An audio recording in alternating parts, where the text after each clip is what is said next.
Go ahead. All right, today is June 29th, 2021, with our combined special meeting and work session, now calling to order. Notice to the public that City Council may vote to go into executive session for legal advice and discussion regarding any of the agendized items. Roll call, please. Oh, shoot, no, Pledge of Allegiance, please. Vice Mayor, will you lead us? I would be honored to do so. Please stand if you are able. I pledge allegiance to the flag of the United States of America and to the republic for which it stands, one nation, under God, indivisible, with liberty and justice for all.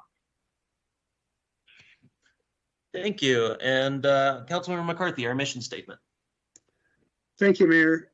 The mission of the City of Flagstaff is to protect and enhance the quality of life for all. Thank you, Council Member. Ms. Fulbo, roll call, please. Mayor Deasy. Here. Vice Mayor Daggett. Here. Councilmember Aslan. Here. Councilmember McCarthy. Here. Councilmember Salas. Present. Councilmember Shimoni. Present. Councilmember Sweet. Here. All right, whole crew. Do we have anyone for public participation for today, Ms. Bovar? General public participation. Mayor, we do not. All right, well, that brings us down to agenda item number 5, which is the review of draft agenda for the July 6, 2021 City Council meeting. Council, do we have any questions, concerns on the draft agenda?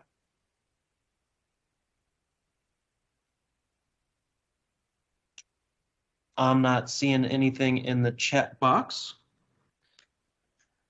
So, just give it another second here.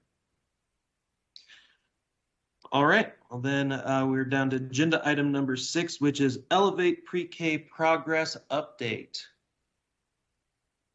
And yeah, take it away. Thank you. Hi, Paul, you ready? Good to go. I was assuming that was the cue for me, but I just wanted to confirm. Yeah, go right ahead. Excellent. Well, thank you, Council, for hosting us today, and it's good to, see everyone on the platform here. Are you able to see my screen? Yep. Yes.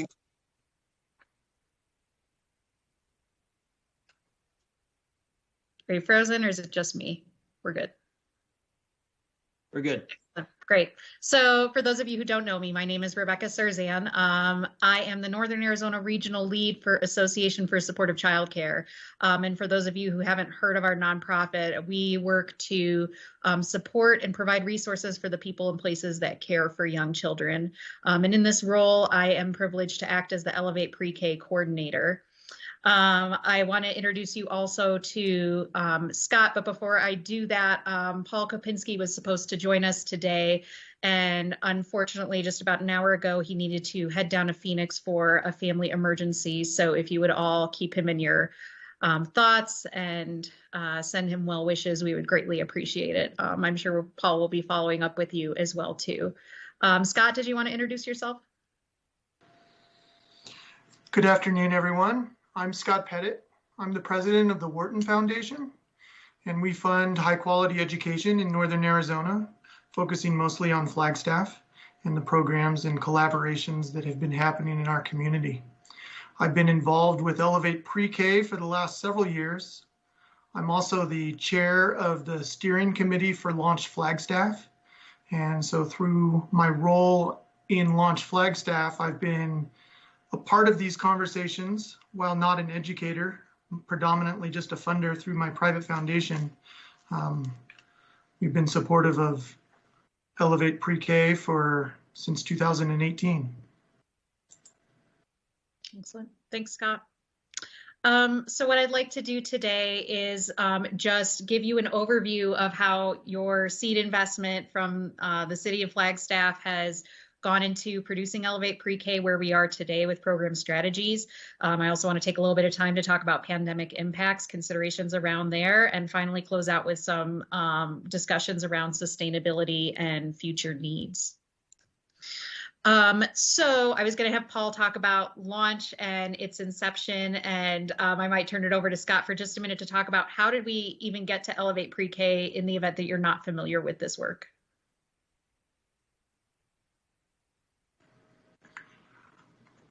So several years ago, Launch Flagstaff stakeholders in our communities started a discussion around the lack of a comprehensive infrastructure in our community that is supporting early childhood education. And through our conversations, we decided that what our community needed was not necessarily to increase the amount of seats of early childhood education and predominantly preschool, but that we needed to create a more comprehensive infrastructure on how our community supported all of the children that are 3 and 4 and 5 years old in our community. And so began a conversation around how can we leverage the existing resources and the existing organizations and infrastructure in our community to realign those resources in a way that can truly increase the access to every child in our community, not just increase the amount of seats that are in the existing preschool classrooms, but how can we think outside of the box to come up with a strategy that will create a community-wide infrastructure that we can all benefit from. Thanks, Scott. Yeah, so out of this collective work, we came up with Elevate Pre-K. And as you probably know, this is a 3-year community-based pilot preschool program. The goal specifically aims to and availability of high quality early learning experiences for children and families. And I'd like to talk about our 3-part strategy here. This came out of the work of a community-based strategic planning meeting in 2019 after we had come up with some initial investments to start the pilot.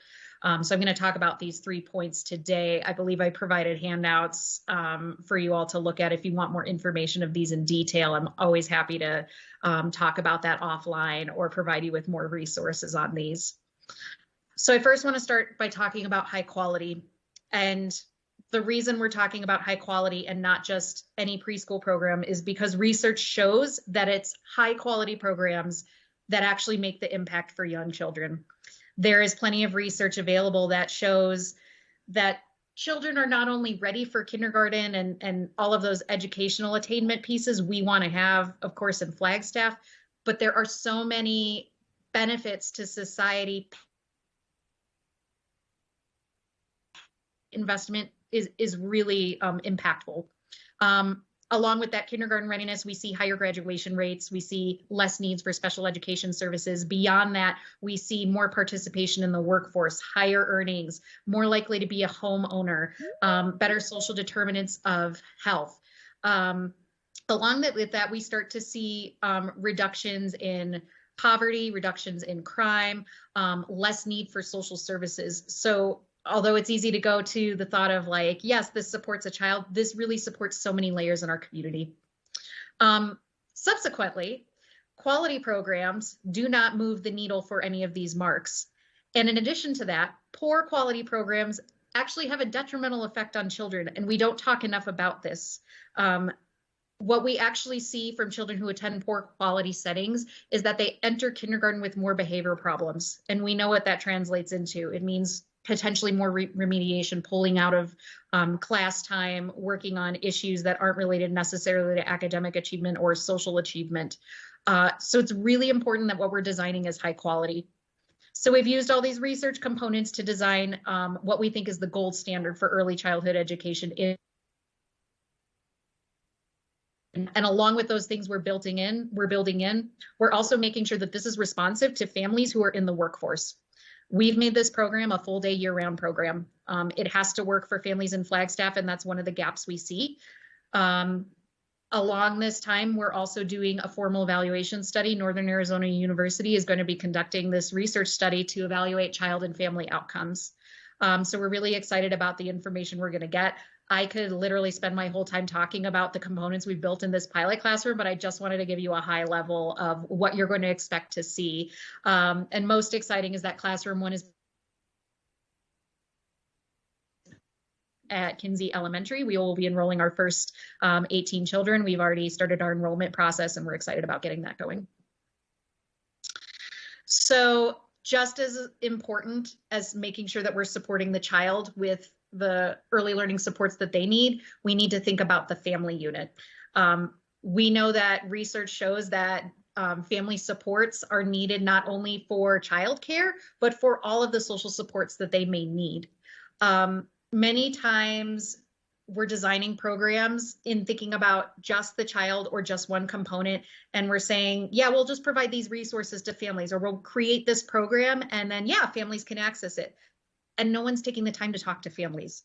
So in this work, what we have done focus groups. We have done them within businesses. We have done them within the community. We have spent time with families in places that they congregate, as well as getting information by piloting some of the things that we've developed to make sure that what we've designed here is something that streamlines supports for families, not only for childcare, but for all of the social service center of our model. So I want to talk about the first two graphics. The first one is the Elevate Pre-K Resource Finder. And what this is it's an online tool that's designed to help families in Flagstaff identify what childcare assistance they may be eligible for, as well as what childcare options may be available. So it could be that they qualify for Elevate Pre-K Pilot Classroom, which is targeting families within a certain federal poverty level that aren't accessing preschool services. But we also could find out, hey, did you know you qualify for Head Start? Did you know you qualify for Equality First scholarships? And we want to make sure that we are plugging in families to the right option for them, including the systems that already exist. We need to leverage those existing childcare systems and then look for where the gaps are and collect that data to be able to build responsive programming around that. Alongside this data tool, though, is an individual we're calling the Elevate Family Partner. And this is a relationship-based navigation service that we connect with the family, we talk to them, we get to know what they want for their child, what their situation is, and help them navigate not only the childcare options, but the other support systems that they need. So that way we're improving their quality of life and they are better able to respond to their child's needs. So along this way too, we've been thinking about how do we make sure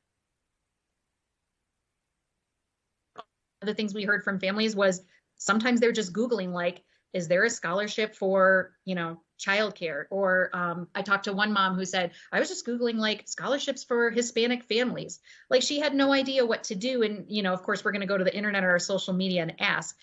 And we need to find a better way to do this. And so we partnered with Renee Rade at Building Community, and she helps facilitate a community collaboration between these family voices who have accessed social services or are currently accessing social services, and then brought the social services to the table and say, how do we do this better? How do we make sure that our services are working for families? Our goal is not necessarily to create additional programming for social services unless we find that we need it. We need to leverage the existing systems that we have.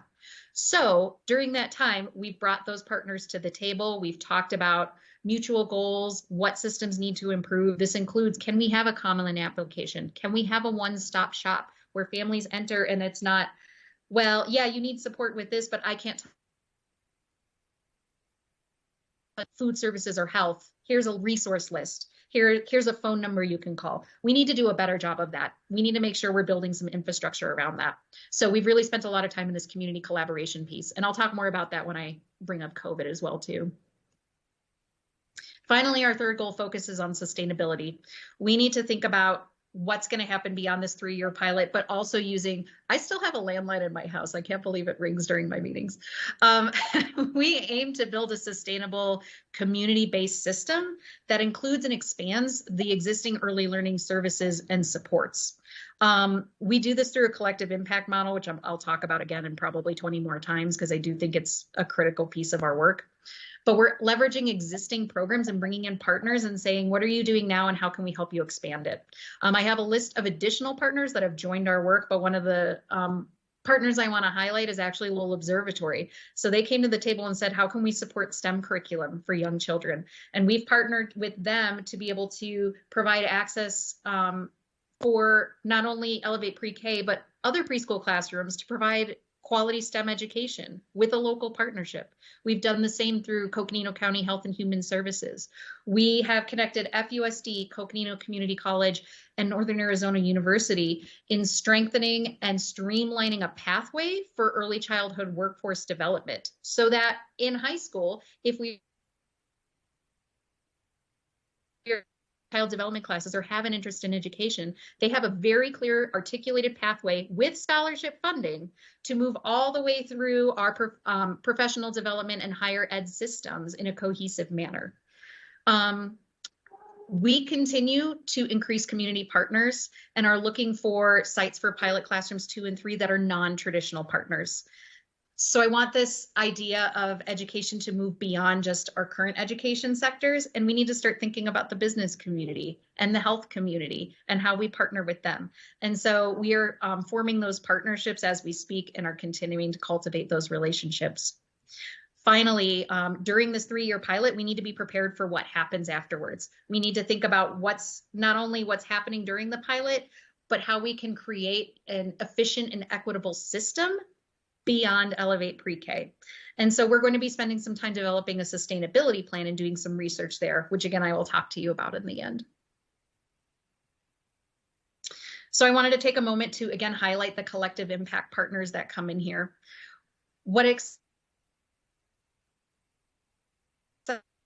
That shoulders the work.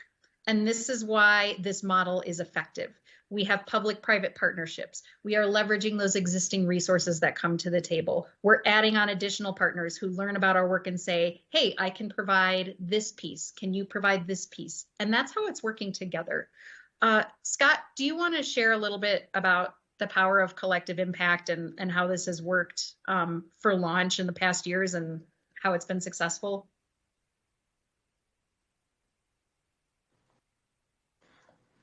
The premise of Launch Flagstaff is that we have a lot of organizations and a lot of resources in our community, but historically we've worked in silos and have not had effective, true partnerships and open communication between those organizations and between those stakeholders. And this collective impact process has really approached the challenges and the issues of our community in a different way. It's allowed the organizations and the expertise of our community to sit at the same table and speak the same language and overcome some of the obstacles that, frankly, if 1 or 2 organizations had the capacity to tackle on their own, we would have resolved these issues already. And by approaching these issues and these challenges through this collective, it enables all of the resources of our community to sit at the table at the same time and speak the same language and come up with creative and new ways of solving these problems. And that's how we've approached Elevate Pre-K. It's not just a preschool classroom. We quickly learned, as Rebecca has already mentioned, that this has to be family-centric, that we have to address all of the needs of the family in a holistic manner. And in order to do so, we can't just involve educational institutions. We need to be able to bring to the table the families, the support services that will enable them, not just with their kids, but as with the adults and the guardians in the family, to be able to address the needs that they need in order to get their kids into the right spot so that they'll be able to go back to work or further their education so that they can pursue the careers and lifestyle and quality of life that they need. It's new. It's the first time, at least, that I've been able to participate in these conversations in Flagstaff. And I see it being much more effective than some of the strategies that we have tried in the past. Yeah. Thanks, Scott. And while I'm on this slide, you're looking at a list of local community partners, right? But one of the things that has also been happening during this time is that we have been working with the National League of Cities in developing partnerships with 22 other cities across the nation in learning about their early childhood municipal policy alignment. And out of that, we've worked in this cohort for about a year and a half. We have an Arizona cohort that also includes Mesa, Tempe, City of Phoenix. And through that work, we've been able to align our work with conversations around the Mayor's Roundtable that Mayor Deasy is probably aware of. It's been a place for us to strengthen our conversations and pursue projects around what's happening around the state, as well as what's happening around other cities, and look at those models and see what's working, see what's been successful, see what other models might fit into the city of Flagstaff. Somebody championing that work has actually been John Saltonstall. He is the, I'm sure many of you are familiar with him, but he is the Business Retention and Expansion Manager.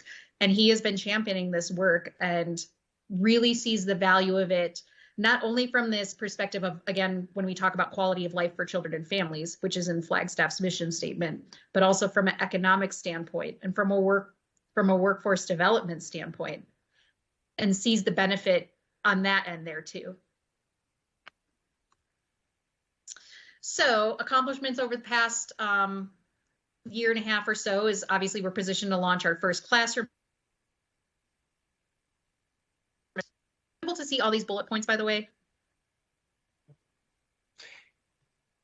Yes. Excellent. Great, thank you. Thanks. Sorry, there's always that weird delay where I'm waiting for someone to say something, so I appreciate it. We have our active resource, Elevate Pre-K Resource Finder and Family Partner Services. Those are operating right now. We're continuing to coordinate with the social services and families, not only in our facilitation, but other circles of social services in moving that conversation forward. And we are just starting to launch Elevate Pre-K communications and community collaborations that you're going to see independent of launch. Next steps for us, we're going to be securing classroom sites 2 and 3. Again, we have those proposals out and partnerships being developed at this time. We're also focusing on researching how to develop a sustainability plan, which could include a feasibility study. Again, I will talk about that more. And we're going to continue these ongoing conversations with local, statewide, regional, and national partners. The work is here. The work is happening. We want Flagstaff to be a leader in this. You have already championed this work since 2019. We have visions of not only continuing the work, but expanding the work, which kind of brings me to a point about what happened during COVID, right? So it felt like the world shut down and now we're sort of coming out of it. And this is actually, oh, let me go back. And my understanding is that you can see the graph. I just can't see it on my side. So if you can't see anything, that's okay. During COVID time, this gave us a real chance to look at how childcare and early learning is integrated in our systems, right? And nationally, we saw all sorts of things happen with childcare. We saw not only childcare shut down, but people began to start working from home when they could. We saw essential service workers panic, and we saw the need for childcare to be an essential service. And this really came to the forefront. And we saw this for anybody. I mean, I'm talking about children birth to 5. But we saw this in the school systems, right? All of a sudden we were working from home and we had our kids at home and we could talk about just that all day, but I digress. So what we did was we really looked at the existing childcare systems and say, how do we make sure we're supporting them? And so my work at Association for Supportive Childcare has allowed me to continue to do these childcare directors networking groups. What we saw was an influx of needs for people to talk to each other and network with each other and figure out what are you doing to survive? What is working for your classroom operations? For those who are operating, what is it looking like? What resources do you need? How can we provide you with PPE? And so we saw increased networking and collaboration on that front, and we were able to be a resource and use our nonprofit connections to be able to make sure they had the supplies they needed to operate. Also along that time, again, we wanted to touch base with those family voices. Tell us what you do. And we were able to bring them to the table and bring them in these conversations about social services and get to know what their needs were immediately. Finally, again, we saw everybody kind of come together in the city of Flagstaff, and we saw that a lot nationwide too, right? But the power in this was that everyone wanted to help. We knew that across the board, social services, we needed to step up and figure out how to help. And we've seen that in a few different coalitions and efforts, right? Childcare is now at the table. People are fully aware that, oh my gosh, this is an essential service. We need to be talking about this. And as part of that, we are talking about how do we make sure we are meeting the needs of families and how we can make sure we are resource sharing in an efficient manner. So post-COVID, we are seeing that in order to get back to the workforce, in order to get our economy back on track, we need to have childcare in tandem working with those systems. And so I want to talk about 3 things that we're seeing specifically in Flagstaff. So when we came to you in 2019, we talked about for every seat that is available for a 3 and 4-year-old, there are 2.5 children. Now, post-COVID, we have lost an additional 105 seats for 3 and 4-year-olds. And actually, when we're talking about 3 and 4-year-olds, that's typically where we have the most seats in a community. It's even worse for children ages birth to 3. So we're seeing that decrease. We see a need to tackle that immediately. We also know that essential workers, particularly in that mid-income range, have a lack of access and affordable childcare options. So the U.S. Department of Health and Human Services has a recommendation that no more than 10% of a family's income should go towards childcare. In Flagstaff, that's 16%. My husband actually just hired somebody. He hired an assistant director under himself. And the 2 questions he got prior to the applicant accepting the position was about housing. So it's really important that we think about all of the expenses that fall within a family, right? And in Flagstaff, we know we have a lot of unique situations. And with the rising cost of living, we have a lot of unique situations again, but we cannot forget about childcare and how that piece factors into that. Finally, I want to point out that a lot of families in Flagstaff are being priced out of subsidies. So we are doing our best to leverage the existing systems that we have. If there are national and state subsidies, we are utilizing them. But what's happening is the median income level in Flagstaff is rising. And we have families that maybe can reach these subsidies, but we have a good portion of families that childcare. Mayor Deasy and I were actually swapping stories about childcare expenses as we both have young children. Mayor Deasy, do you have an estimate as to how much you pay for your young children to attend preschool services? 120% of my salary as mayor. I spend more in childcare than I actually make as mayor because it's such a huge cost burden to so many families. Yeah, thanks for sharing. And if Mayor Deasy was Oh, sorry, Rebecca, he would probably choose not to work. Sorry, you broke up there for a sec. That's okay. Thanks for letting me know. So if you are Mayor Deasy and you happen to be a single parent in Flagstaff, it may be very difficult to make decisions about how you participate in the workforce if you have childcare expenses that are not offsetting those costs. So the data point I have put up is that in 2019, we estimated about 5,000 families fell between the 200 to 300% of the federal poverty level. And that was in 2019 prior to the pandemic.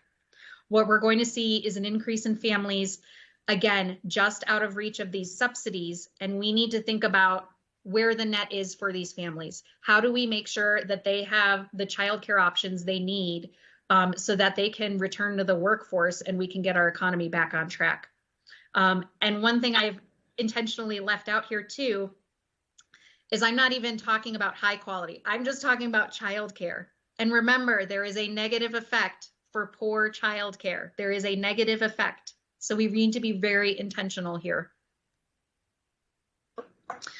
So what this leads us to is an opportunity to really rethink how we are serving families with young children in our community. There is a plethora of guidelines out there that address how the American Rescue Plan Act funds can be utilized to support children and family initiatives. And we've heard a lot about this work through the National League of Cities. We've heard about this through other communities and cities in Arizona. Specifically for Flagstaff, I would like to provide some recommendations around what I think we should be doing next. One, we need to really look at this capacity issue. So we are positioned to launch Pilot Classroom 1. Again, we are pursuing those partnerships. We are on track for Pilot Classrooms 2 and 3. but we need to accelerate the rate because families need something right now. And so this funding could be used to pump into opening pilot classrooms 2 and 3 immediately, and that would serve an additional 105 children over the course of 3 years. We need to look at where there are gaps for essential workers. And one of the things we know is that essential workers typically are missing more of work because of lack of childcare. And part of that has to do with the flexible schedules that they have. They may be working non-traditional hours. Of course, when you think of employers such as FMC or anybody in the healthcare sector, first responders, they have non-traditional work hours. So for our existing programs, we need to think about how we can provide supports for before and after care programming. And I think we can do that through Elevate Pre-K. This would be particularly helpful to programs such as Head Start or other programs that maybe operate 9 months out of the year or have shortened hours that are really participating fully in the workforce.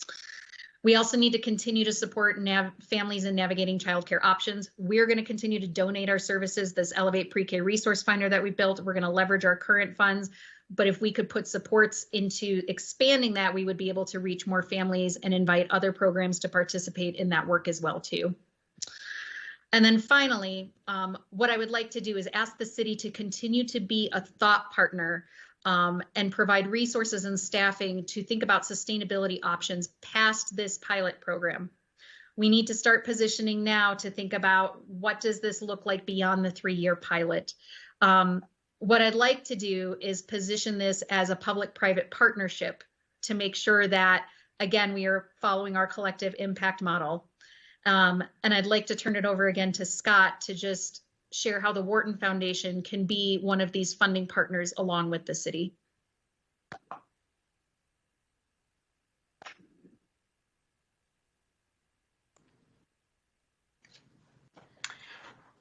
Like I mentioned before, I'm not interested in just increasing the amount of seats that there are for preschool in Flagstaff. I really want to create a comprehensive infrastructure that can shift the needle on the quality of life for all of our community members. And moving forward, I would like to partner with the city on an implementation model for this. We're in the middle we're at the beginning of this pilot program, and I would like to explore an implementation model to expand this project and create sustainable pathways to provide for this, for Elevate Pre-K, moving beyond the pilot. In order to do so, there's some questions that need to be answered. It's not just about high quality preschool for the 3, 4, and 5-year-olds, but we really need to answer some questions like, how is this program going to provide for opportunities for families to re-enter the workforce? What is it about the participation of the private and the public, so the city and the organizations like the Wharton Foundation, that can come up with creative solutions to provide for this in perpetuity? What are the economic impacts to this? One thing that has been proven is that investing in early childhood education, like a program like Elevate Pre-K, can realize an ROI of up to 16 times. But in order for that to happen, it needs to be high quality, it needs to be year-round, and it needs to be full day, so that those families can fully realize the benefits of having their kids in a high quality program. It enables those families, those parents or guardians, to pursue additional education, pursue different careers, be able to re-enter or even enter the workforce in our community. During this pilot, we need to be prepared for how to provide a sustainable model once the pilot ends. And like Rebecca mentioned, I would like to partner with the city. I have a couple of dollars that I can provide for this, but I would like to partner with the city to come up with some research, maybe some polling to see what type of solutions we might be able to come up with. So by the end of our pilot program, we'll be prepared to fully implement and launch Elevate Pre-K beyond the pilot. Thanks, Scott. It's very intentional that we have not developed a plan. We need to do this in partnership with our community partners. So moving forward, what do we do next? I've provided you with a plethora of information, and I look forward to hearing your questions and comments. Thanks. Thank you so much. I'm sorry Mr. Kolpinski couldn't be joining. I hope everything works out okay on that front. Council, well, definitely if you have comments, questions, I certainly have a few words, but I'll open up the conversation to you all as well.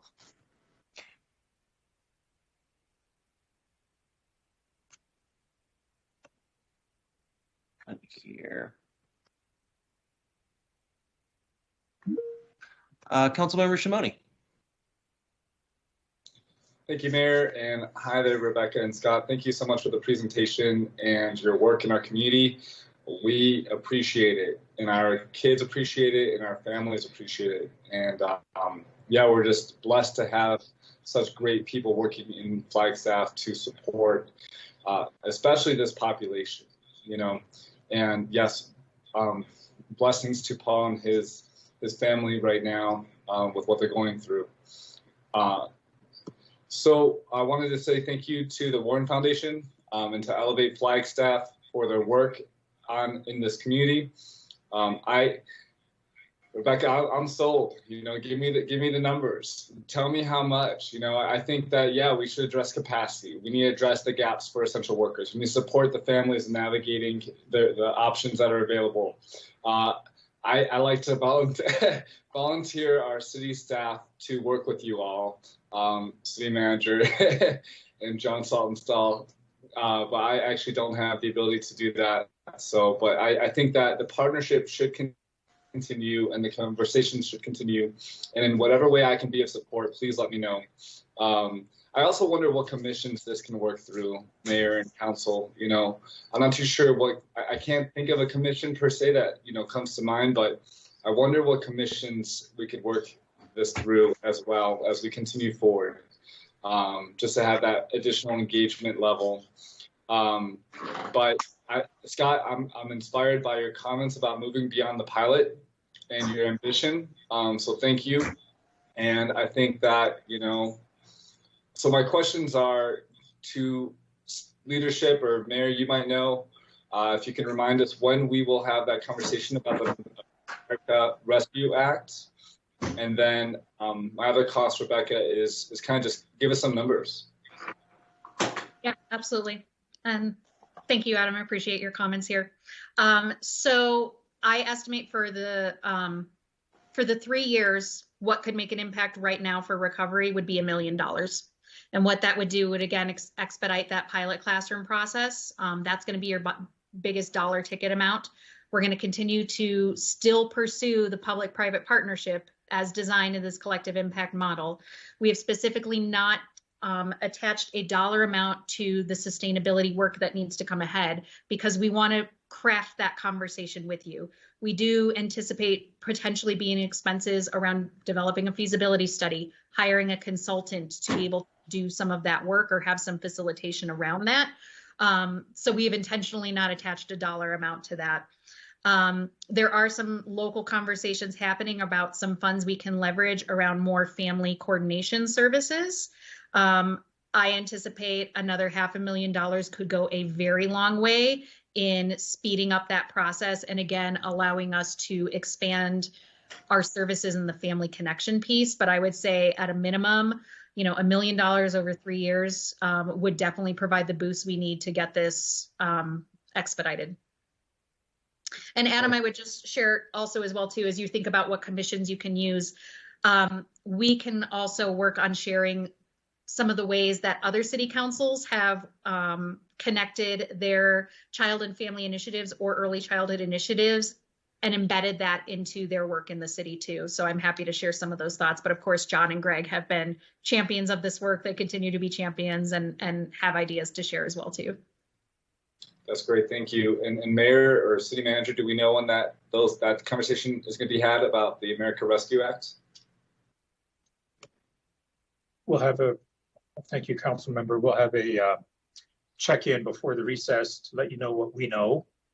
Things are a little bit still in play because guidelines are being formulated by the U.S. Treasury. We are weighing in on how those guidelines are being formulated. We're performing some advocacy in that regard. You'll be seeing a draft letter to that effect in my report next week. Before you take recess, we want to launch that letter to our congressional delegates and to the U.S. Treasury. I think the more informed and thorough discussion occurs after the recess when we have more definitives at hand. We'll let you know what we know before the recess, and then we'll advocate in the meantime in the city's best interest, as always. And then you can expect a very in-depth discussion likely in August or shortly after your return from recess. Thank you. Great, thank you, Mayor and City Manager. I look forward to that conversation. I don't want to over-promise anything or get anyone too excited. We have a lot of things on our plate that we're considering, but I definitely value this partnership and the collaboration and our role as a city body to fund and support that way. So thank you again, and thank you, Mayor. Thank you, Councilmember. Vice Mayor. Thank you. I want to congratulate you on your work and thank you for all of your work and express that I am supportive of continued partnership, possibly even participating monetarily through the ARPA funds, and I look forward to the discussion. Great, thank you. We appreciate your support. Thank you, Vice Mayor. Well, I'll chime in here. As you know, I'm in the heart of having preschoolers, and I just wanted to mention a few little stories. Number one is when my eldest son, who's 12 now, started going to school, we put him into a very just a caretaker's home down the street from us to take care of him. And it turned into a lot more behavioral issues. He saw fighting amongst the siblings. It started to come home, and we realized we needed to up the dollar amount and get him into a facility, even if it was going to put us into debt, which it did.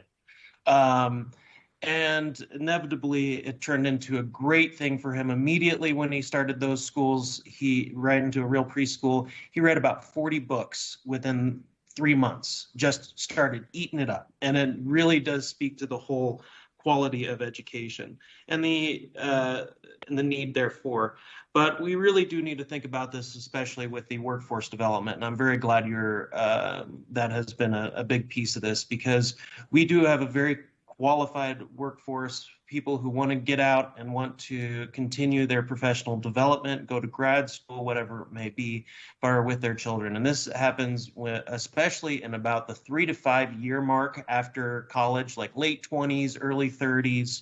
We have people right on that verge of middle-level professionals, which is the area that we have difficulties retaining. Not just as the city, but more broadly with institutions in our community. And I see this as a huge opportunity that has so many spillover effects, from the workforce development to the determining the health of the children physically. I mean, I have a wife working in pediatrics. There are cases, I won't list them all, but one in particular, a preschool teacher noticed that one of the children was really off balance, more so than most 3-year-old kids. It was like, hey, you need to get this checked out. The parents just thought, hey, just a clumsy kid. Well, it turned out that he had a tumor in the back of his head, and if it had not been found within the month, the kid would have been a quadriplegic. So these are the kinds of things that quality preschool teachers, they save lives by being able to understand that from happening. They save pressures on our educational system when they can diagnose autism or other things before the threshold of when you really start to see problems arise that stick around for a long time. So I guess in a lot of ways I'm preaching to the choir here, but this is such an important thing that I feel that us as a city can really should be putting in the limelight more on dedication of time, resources, and how we can help our constituents with in this area. And I applaud all the work that you all are doing. The education roundtables have been really great. It has spun off additional conversations between mayors when we're not at the roundtables talking about, hey, how did you do this down in Tempe? And what can we do for something of a city our size as opposed to a city that's 3 times our size? Where do we fit in? And it really helps to connect us to other cities and towns that are really taking up the mantle in this time and age because of the recognition of how important this is, not just for the children's future, but our entire economy. So I'll get off my soapbox here and pass the torch to Councilmember Salas, who had a C in the chat box here. Thank you, Mayor Deasy. Hi. Hi. First, let me give you, hold on, my notes. Sorry. My notes just escaped me. Let me give you and the rest of the collaborative organizations involved in this program big, grateful, thankful hearts, all the partners. I'm not going to start enumerating them because I may miss some important partners, but I am in awe and with deep appreciation and gratitude of all the work so far, because I do remember having meetings back in 2014 when way before Launch Flagstaff was launched, when it was this community collaboration of like a community commission for excellence in education. And then the work was kind of focused on early childhood development.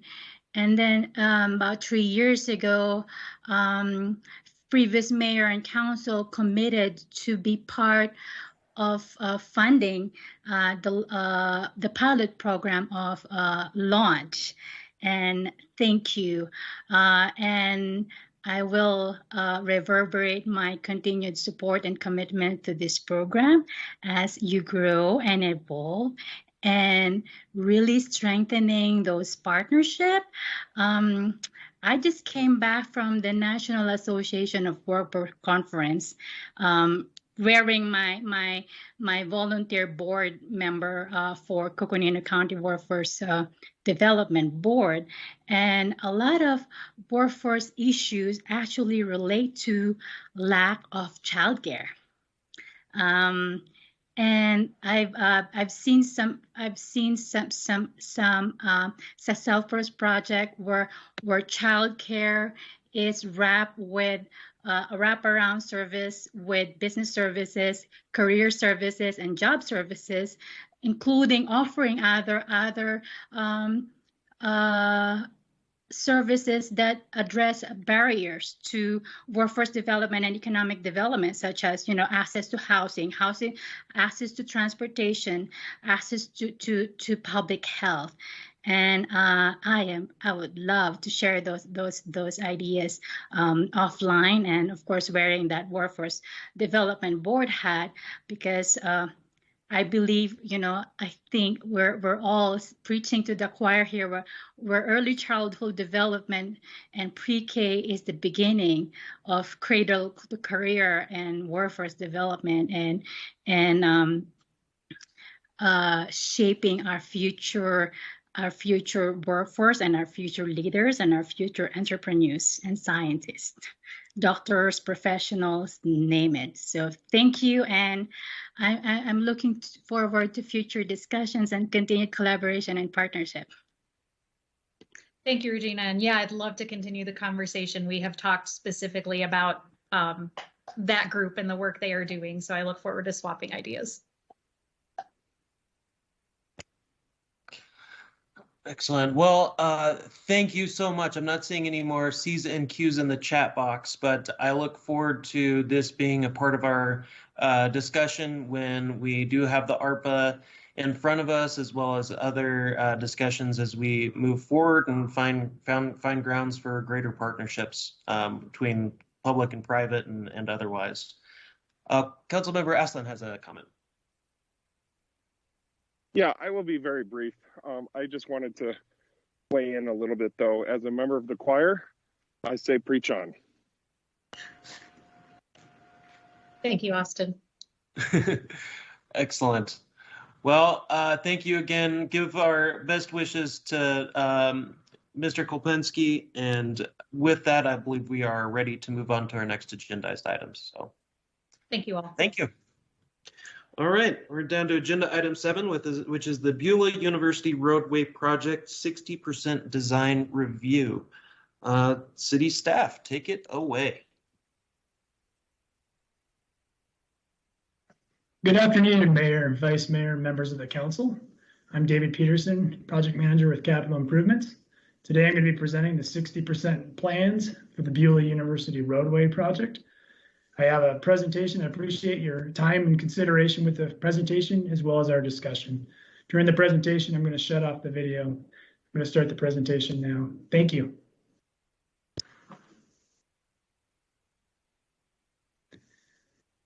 First off, I would like to thank Stephen Irwin, a member of the design engineering team with Shepherd Licensor, more commonly known as SWI, Kate Morley from Mountain Lion, Mark Lenters from Kimley Horn, Jeff Ballman, the city traffic engineer, for being available during today's meeting. On this context map, the project extent is shown in the green circle left of the center. The project epicenter is located at University Drive and Milton Road, a little less than a mile north of the Interstate 17 and Interstate 40 interchange.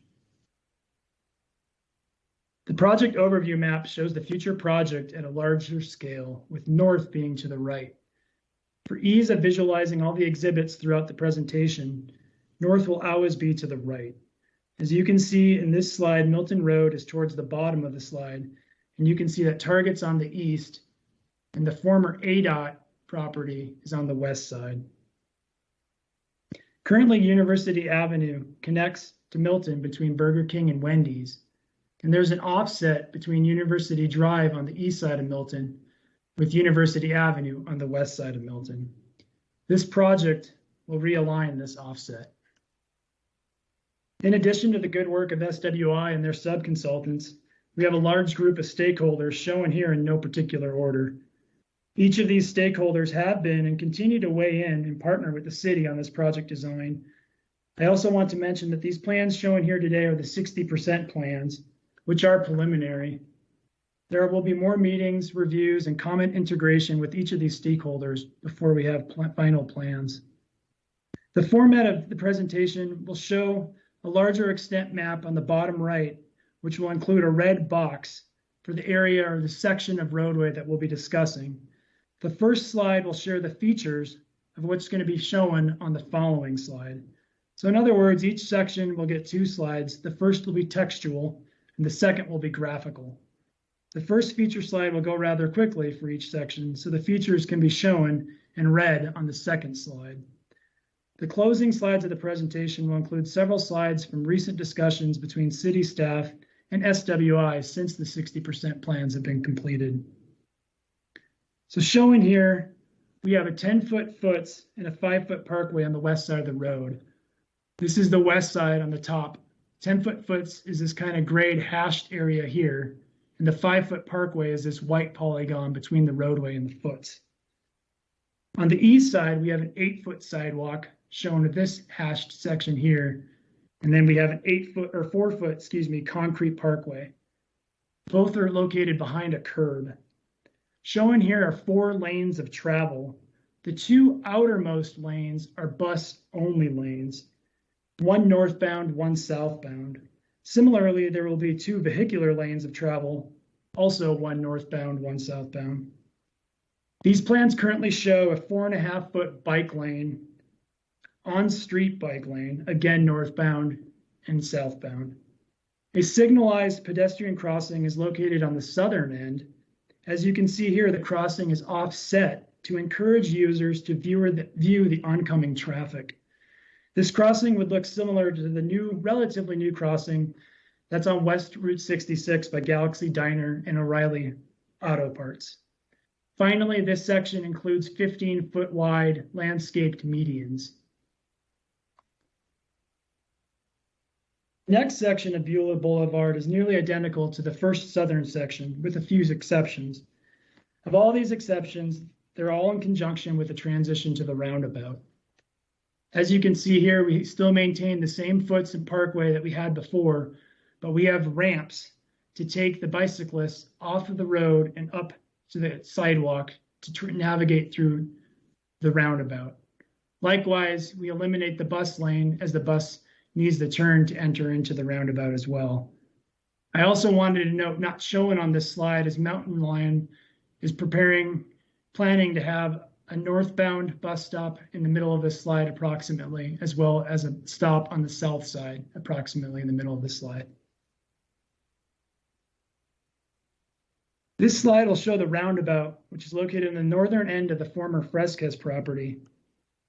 There's a lot going on this slide, but the on-street bike lines end with those ramps that I previously mentioned to get the bicyclists up and out of the traffic. There's 4 crosswalks shown here, one for each leg of the roundabout. You can see shown here. These allow the bicyclists and pedestrians to cross the roadways without entering the roundabout, and both the bicyclists and pedestrians will share the same crosswalk. And with any roundabout, there's no left turn for vehicular traffic to exit the roundabout. West University Avenue will be a shorter leg tying into the roundabout from the west. This section will deviate from the present-day University Avenue, which is about this alignment here with the red cursor. And it will tie into the roundabout. Here we're going to have a 10-foot foots on the south side of the new roadway. On the north side, there'll be a 5-foot sidewalk with a 5-foot parkway, again shown in the sidewalk is hatched and the parkway is white. Eastbound and westbound on-street bike lanes are also shown here with the ramps, again, to get out of the traffic for the roundabout. The following section has been divided into 2 exhibits. I will go over these features on the following slide, but I wanted to mention that Vintage Partners, one of the project stakeholders, has dedicated the right-of-way for a future eastbound right turn lane to allow, should it be necessary, for 2 through lanes into NAU. Let's take a look. So you can see here on number 1, on the left side, this new roadway is closest to the roundabout, which is here towards the top of the image. The north side has a 10-foot foots. The south side has a 6-foot sidewalk. Again, we return to these on-street bike lanes and these ramps that will take the bicyclists out of the roundabout and back onto the street, both on the north and the south side. And the number 2 on this right side is the intersection with University Avenue and Milton Road. It is important to remember that this intersection is under ADOT jurisdiction, and the NAU has jurisdiction on the east side of this intersection, as we'll see in the next couple slides. Over here, we have a 6-foot sidewalk shown on the south side. Here's that right-of-way that was dedicated by Vintage. Wanted to point that out too. The 10-foot foots on the north side, on-street bike lanes. And then on the north side, you can also see the stairs going down to the pedestrian underpass, as well as the ramp going down into the underpass as well. There will be no surface crossing of Milton available, so either on the north or on the south, but you will be able to cross the surface of University Avenue, both on this side and University Drive on the east. The next portion, which extends of Milton on University Drive east towards NAU, This portion has been broken into 2 exhibits on the following slide. Again, number 1 on the left shows the east portal of the underpass, here coming out with the 10-foot foots, again, the stairs. This portion of the 10-foot foots transitions to an 8-foot sidewalk on the right side here on number 2 after the target driveway. The south side will maintain its existing 4-foot sidewalk with 4-foot parkway.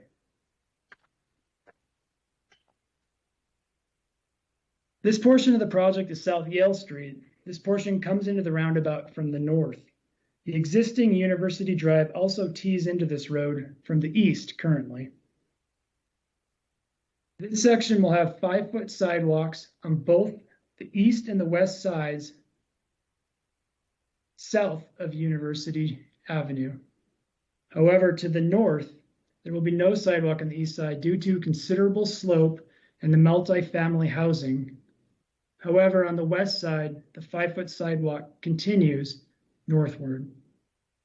The sidewalk transitions to a 10-foot on both the west side and the east side as you approach the roundabout.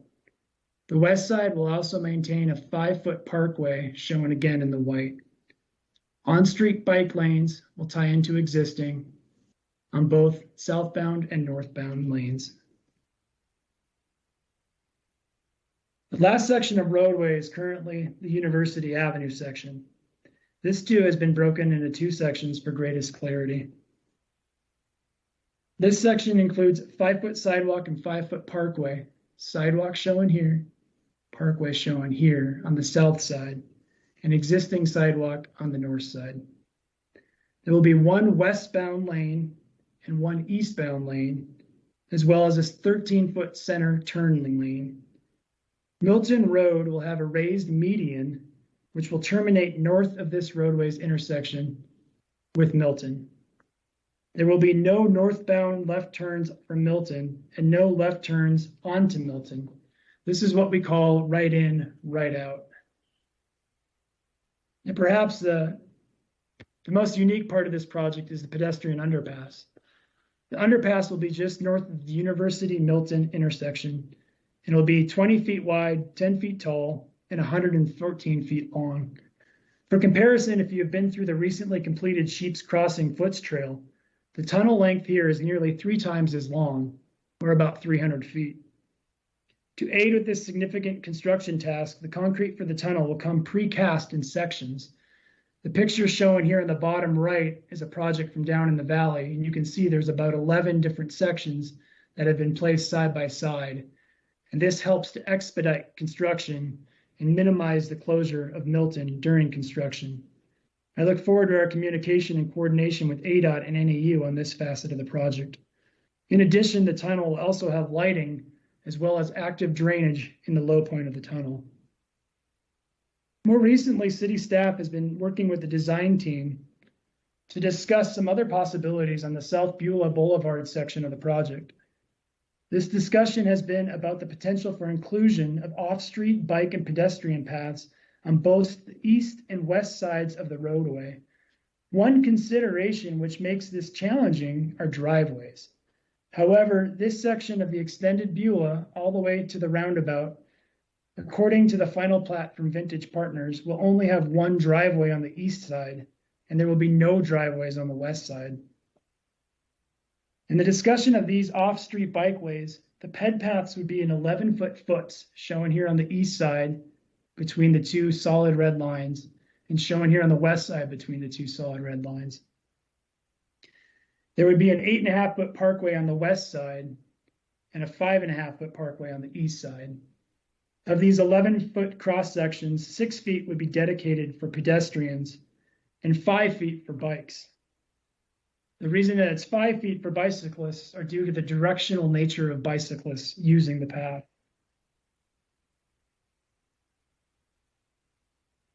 The northern section of this leg is also similar to the southern section, with the exception of the approach to the roundabout.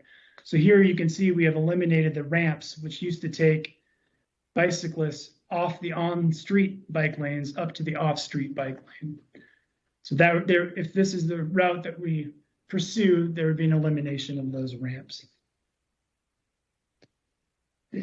The path and bike path and bike ped path continues around the outsides of the roundabout as shown here in red to navigate around the roundabout again without mixing with the vehicular traffic. There's no need, again, for those ramps over here as well. Here we'd be transitioning back to a bike lane in the current proposal. With that, again, I would just like to thank the design team and the project stakeholders with the project, and I look forward to our discussion with council tonight. Thank you.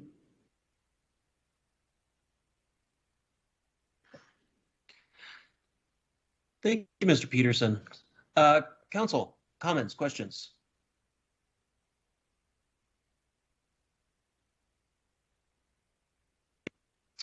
Councilmember Sweet. Thank you, Mayor.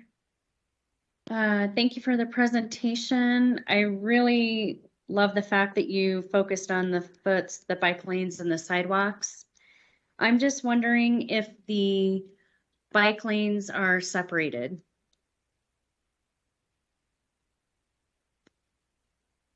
Councilmember Sweet, thank you. The bike lanes as shown now are shown on street, and we wanted to really get the feedback of the council to see if the desire was to separate that portion. The Beulah is the section that we have looked at most extensively because one, it's new roadway and it's about a 1/4 mile in length, and it doesn't tie necessarily into existing infrastructure like the other legs of the roadway do. So I like to think of the Beulah as a blank canvas for discussion of the test and the art of the possible with what we can do. And I think there's a great emphasis on having, an off-street bike lane, and this would be a great place, where we don't have conflicts with driveways other than that one. But again, just seeking the input and thoughts of council, and the team we're working with are very brilliant and very experienced. And I love the art that we can, take feedback from many to make a very successful product. Thank you. Thank you. Councilmember Shimoni. Well, thank you, Mary. I think Councilmember Aslan was ahead of me. Oh, my apologies. I must have missed that. Councilmember Aslan. That's okay. So just real quickly to get it out of the way, I definitely think we should have off-street bike paths wherever we can from now on out. I have another question. It might be a little bit further afield or off topic, and I apologize if it is, but I'm going to ask it anyway. What's the feasibility of changing University Milton intersection into a roundabout itself? Councilmember Has Aslan, that come up as part of the conversation? I'm not aware of those conversations with ADOT. We have not brought that to ADOT. Again, it's under ADOT's jurisdiction, and it would be up to ADOT to make those decisions. We have gone through extensive meetings with ADOT. If there's knowledge, with the city engineer or higher that there have been those discussions, I'm not aware of any discussions of those. We certainly could present the question, but again, we need to realize that it's under ADOT's jurisdiction. Yeah, and so that's fine. And I don't want to be prescriptive about these things. Traffic engineering is definitely a very particular beast, and roundabouts might be indicated in some places and actually counterindicated in others. But in terms of any planning that you guys do or conversations that you have, please know that for my part, I'm a big fan of roundabouts and replacing traffic control intersections with them where feasible and appropriate. I had one more question, and it was about the interruption of traffic on Milton. How long is that going to last? Does the development of this tunnel complicate that by a lot, or is it just going to be a slight extension of time? I can imagine that this project could be pretty disruptive to traffic flow, and I just wanted to hear a little bit more about those considerations. Councilmember Aslan, I see the comment from Rick Barrett, and I just wanted to give him an opportunity to speak if that was okay, Mayor, regarding the last question. Of course. Mr. Barrett, welcome to jump in here. Thank you, Mayor. I appreciate the opportunity. So, Councilmember Aslan, I appreciate your question. We've certainly considered a roundabout at the Milton University intersection. Right now, we are maxing out every square inch of available right-of-way that we have at that intersection to accommodate the number of lanes that are demonstrated and required as per the traffic impact analysis. Lacking a specific study, the point that I wanted to bring up is that a roundabout is going to require substantial property takes from all four corners of that standard intersection with the proximity of the Burger King building, and then looking kitty corner to where the Five Guys is at, which is down well below the grade of Milton. I'm fairly positive we'd be looking at total takes of those parcels if ADOT was even willing to go into the roundabout at all. I don't know, maybe Jeff Bauman might want to jump in or think about jumping in at some point to better answer that question, but I really think that the property acquisition associated with a roundabout would be prohibitive in terms of impacting those businesses. Just wanted to make sure I threw that into the discussion. Thank you, Mr. Barrett. Councilmember Aslan, if you wanted to, if you were, I appreciate that. And then back to my question about the traffic issues that is going to be caused by this construction project. Okay. As we've seen with the project out in front of City Hall, ADOT will require that during the day we maintain 2 lanes of traffic as much as possible. So what I anticipate here is that we're looking at night work in order to accomplish the impacts that we anticipate with the Milton Road work. But again, at a 60% design level, I don't think that our design team has yet exactly looked into that situation. And then, of course, we'll really know what the construction schedule looks like once we get a contractor on board. So great question, Councilmember Aslan, but maybe a little early in the process really to give you a solid answer. But I'd anticipate night work. That's a pretty solid answer right there. Okay, thank you. Yeah, at this stage, I'm just curious, and I appreciate the response. Thank you, Councilmember. Councilmember Shimoni. Thank you, Mayor, and thank you, Mr. Peterson and the design team and the project stakeholders. Very, very exciting to be having this conversation with you all. Can someone point out to me where Milltown, I know it's going to be in that bottom left quadrant, but do we know where residents are going to be walking up to their doors? Is it towards the I know it's set back from Milton. I want to say 100 feet, maybe 150 feet. Does anybody know specifically where students are going to be trying to walk to and from? Councilmember Shimoni, the plans shown here are per the final plat, and I'm not familiar with Vintage's current property layout, so I can't, per their previous design, I don't know that distance, but perhaps Stephen Irwin on the phone with SWI could speak to distances. I know that Vintage has been working with layout of the land and also the plan of what's going to be used on that land too. So Stephen, if you're available, do you know what that offset is by chance? I think Ms. Antal might be able to answer. Okay, that'd be great. Thank you. Put it in the chat box if you want to jump in here, Ms. Antal. Yes, thank you so much. This is one of my favorite topics. I couldn't stay away. The residential building is located closest to Beulah. So most of the pedestrian access and connectivity is off of Beulah and University, specifically closer to that roundabout location.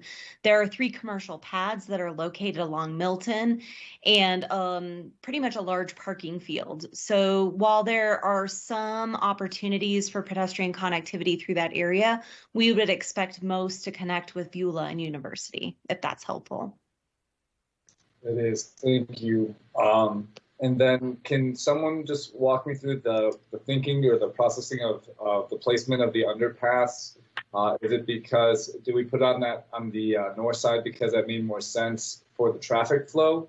Or was that just what was possible? Or may you just walk me through that?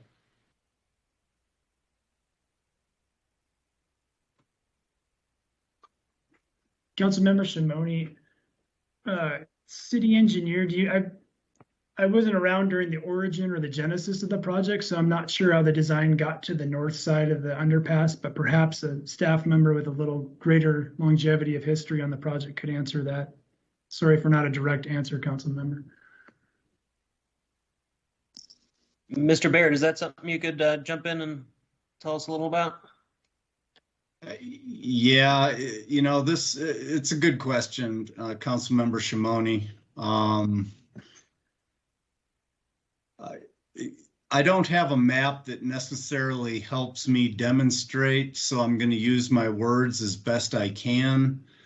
As you'll remember, this project was a public-private partnership, but it was actually a public-public-private partnership, including ADOT, the state of Arizona, and Vintage Partners. You know, we've explained already that there was Fresca's land and the ADOT land. It all got combined. There's no question that the developer took, you know, as much opportunity as possible to preserve every square inch of developable land that they had available from their project. So what we have is on the north side of University, between University and the Burger King, was historically the driveway, that a private driveway that accessed the Fresca's parcel that was behind the old ADOT buildings. That's the best answer that's coming to my head right now as to why was the tunnel on the north side. It was taking advantage of that city right-of-way that already existed, and also minimized the impact to the developable property, as well as, again, as I pointed out earlier, the Five Guys property is several feet, if not more like 5 feet below the grade of University. Which would have been problematic. That building is very close to the corner, and one of our mottos going into the design of any capital project is to minimize impact to business and residents to the greatest extent possible. So I think that, you know, looking at all those factors combined, the tunnel ended up utilizing the right-of-way, which had been that private drive I explained, and then landed in the target parking lot, which I believe minimizes impacts to, you know, the potential of what could have happened at all the other corners. Okay, I appreciate that. Thank you, Mr. Barrett and Mayor. Okay, I'll keep going with my comments, although I know someone else might want to jump in on that. I saw in the chat. Yeah, sir. Real quick, Mr. Irwin, did you want to add anything additionally to Mr. Barrett's explanation? No, actually, Rick, I think he covered it pretty well, noting that is right of way, and actually before this underpass came to be, there was more or less a big open area there between the north side of University and Burger King. And so once we started discussing that underpass, it all just kind of worked out without impacting other properties. So I think Rick covered it pretty well. Okay, appreciate that. Yes, thank you, Mayor. You know, I'm just thinking through the lens of the pedestrian, what makes most sense for our community and for those who are going to be the 1,000 students that are going to be living at that corner. I think is more or less how many will be there. But thank you, Councilmember Aslan and Councilmember Sweet, for your advocacy for separated bicycle lanes. To me, that could be a cement barrier, kind of like what we're trying to do around the community in the months to come, hopefully. But it can't be a shared, road. It's not a shared road, but separated by a strip of paint. It's just not, in my opinion, something we can do moving forward as a community. And so hopefully you'll hear that from the majority of us loud and clear. And so I'd be curious what that would look like. And then, Mr. Barrett, can you speak to the width of the streets, or does somebody know how wide the streets are being designed and what the speed is going along Beulah and University up to and into the roundabout? Yeah, I'll start the answer, Councilmember Shimoni, and then give our traffic engineer, Jeff Bauman, a couple minutes to get his thoughts together in terms of speed. Width of the street, David, maybe you could back up to the outstanding map you'd put together that more specifically focuses in on the University Avenue and Milton intersection for me. Thank you. Yeah, so David pointed out on, so in frame number 2 here, along the left side, there is right-of-way for a future right turn lane. That was a big part of making sure that we had the appropriate transit facilities and dedicated bus lanes in place. The transit facilities do not want to be in a right turn lane. But there is some funding issues associated with perfecting that transit layout at this point in time. So we're actually reserving that right turn lane, shifting to that reserved right away into the future. But other than that, what you see here is quite typical. You see a dedicated right turn lane. You see a dedicated straight through lane that would, carry you on into campus. But then you're seeing 2 left turn lanes, and I don't know exactly what the widths are, but I'm going to guess at 11 and 12-foot lanes. And then you're going to see a raised median, and then you're going to see 2 lanes that are westbound into the roundabout. So the dual left turn lane is probably the focus of your question, and maybe that's an assumption on my part. But what we need to be very careful of here, and now I'm going to go back to frame number 1, is again along the left side of frame number 1, right there by where the stop sign is indicated. David's helping me with his cursor. That's the driveway that enters the commercial area that's on the front side of the HOH project. So there's 3 commercial pads that are located in front Milton. The developer has mandated that driveway be full access driveway. So it has to be able to accommodate left turns, and it has to be able to accommodate right turns. It has to be able to accommodate truck traffic so that deliveries can occur to those commercial pads. So the problem we have is that if we have a single left turn lane and you take a look at the traffic impact analysis and you know all the vehicles that you anticipate per that analysis, that traffic in a single left turn lane would back up to the point that it would render that driveway infeasible in peak hour traffic. And all our designs are peak hour designs. So therefore, to minimize impacts to that driveway, which our partner felt was critical to his development, or their development, to use my pronoun more accurately, we ended up with the dual left turn lanes.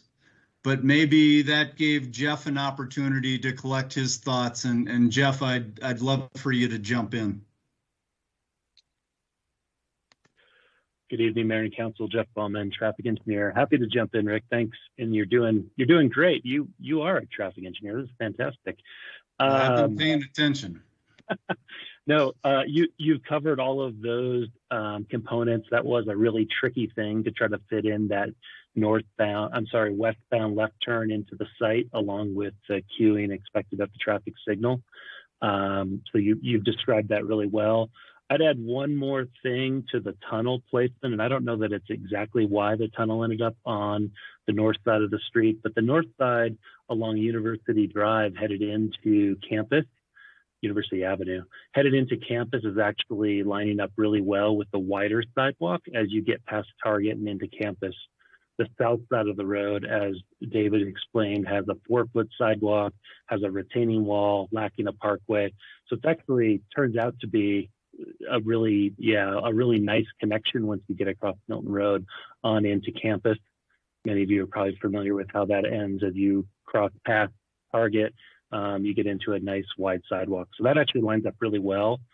Unfortunately, we have to get the students or the people living in those apartments across the street. As Tiffany described, the front door, at least in previous exhibits, lines up pretty well with the crosswalk at the roundabout. We heard about, people are going to cringe, but we heard about the Spanish stairs in the earlier versions. If you were on council or paying attention to the P&Z meetings, that kind of lines up with that crosswalk up at the roundabout. I believe we were shooting for, we have posted speed limits on University existing. I'm bouncing all around on you. Sorry, David.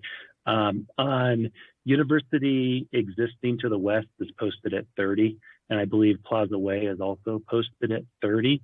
This little segment of University between Milton and the roundabout, while it's straight, I don't know why we would post it something different than 30. I think 30 would be appropriate as well. To the south on Beulah of Forest Meadows, I believe we're posted at 35. Looking at this exhibit, one of the design engineers may be able to help me, but I don't remember if we ended up with a 30 or a 35 mile per hour design speed for this new piece of Beulah that curves around. In either case, relatively broad curves, but the curvature certainly helps control speeds. We have a median, bus lanes, lots of activity going on. So it's either designed for 30 or 35. I did not have that at my fingertips. I think that covered all your questions. Oh, sorry. No, you're good. I'm trying to wrap up my comments to let the other council members weigh in.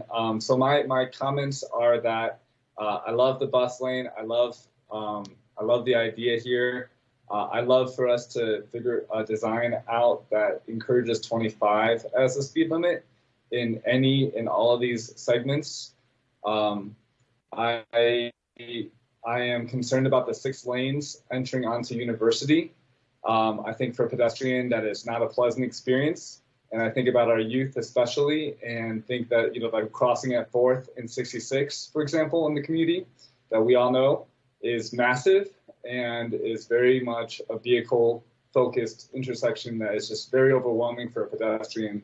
And so, council, I'd love to hear your support if you believe in this as well, in exploring alternatives. I understand it's an ADOT corridor and an intersection, but and there's a business right there, but I do believe in the shift that we're looking, the big shift that our climate plan speaks to. We will lessen the vehicle demand on the community, decreasing the traffic impact. So again, design for 25, 6 lanes. Love it to be pedestrian focused, and maybe have the pedestrian advisory committee weigh in on this. And I'd also love to hear from Martin at some point, Mayor, on how he rates this for a pedestrian or a cyclist. And that's the lens I'm looking through when I look at this. But I think we're on to a good start. And then again, of course, separated bike lanes. Thank you, Mayor. Thank you, Council, and thank you, staff. Thank you, Councilmember. Councilmember McCarthy. Thank you, Mayor. I just want to echo the support for separated bike lanes, especially considering that all these roads are curved. And I think that should be one of our goals. I did have a question. Will pedestrians be able to cross University north to south just on the east side of that intersection of Milton and University? Or will they be expected to go up and cross right in front of the roundabout?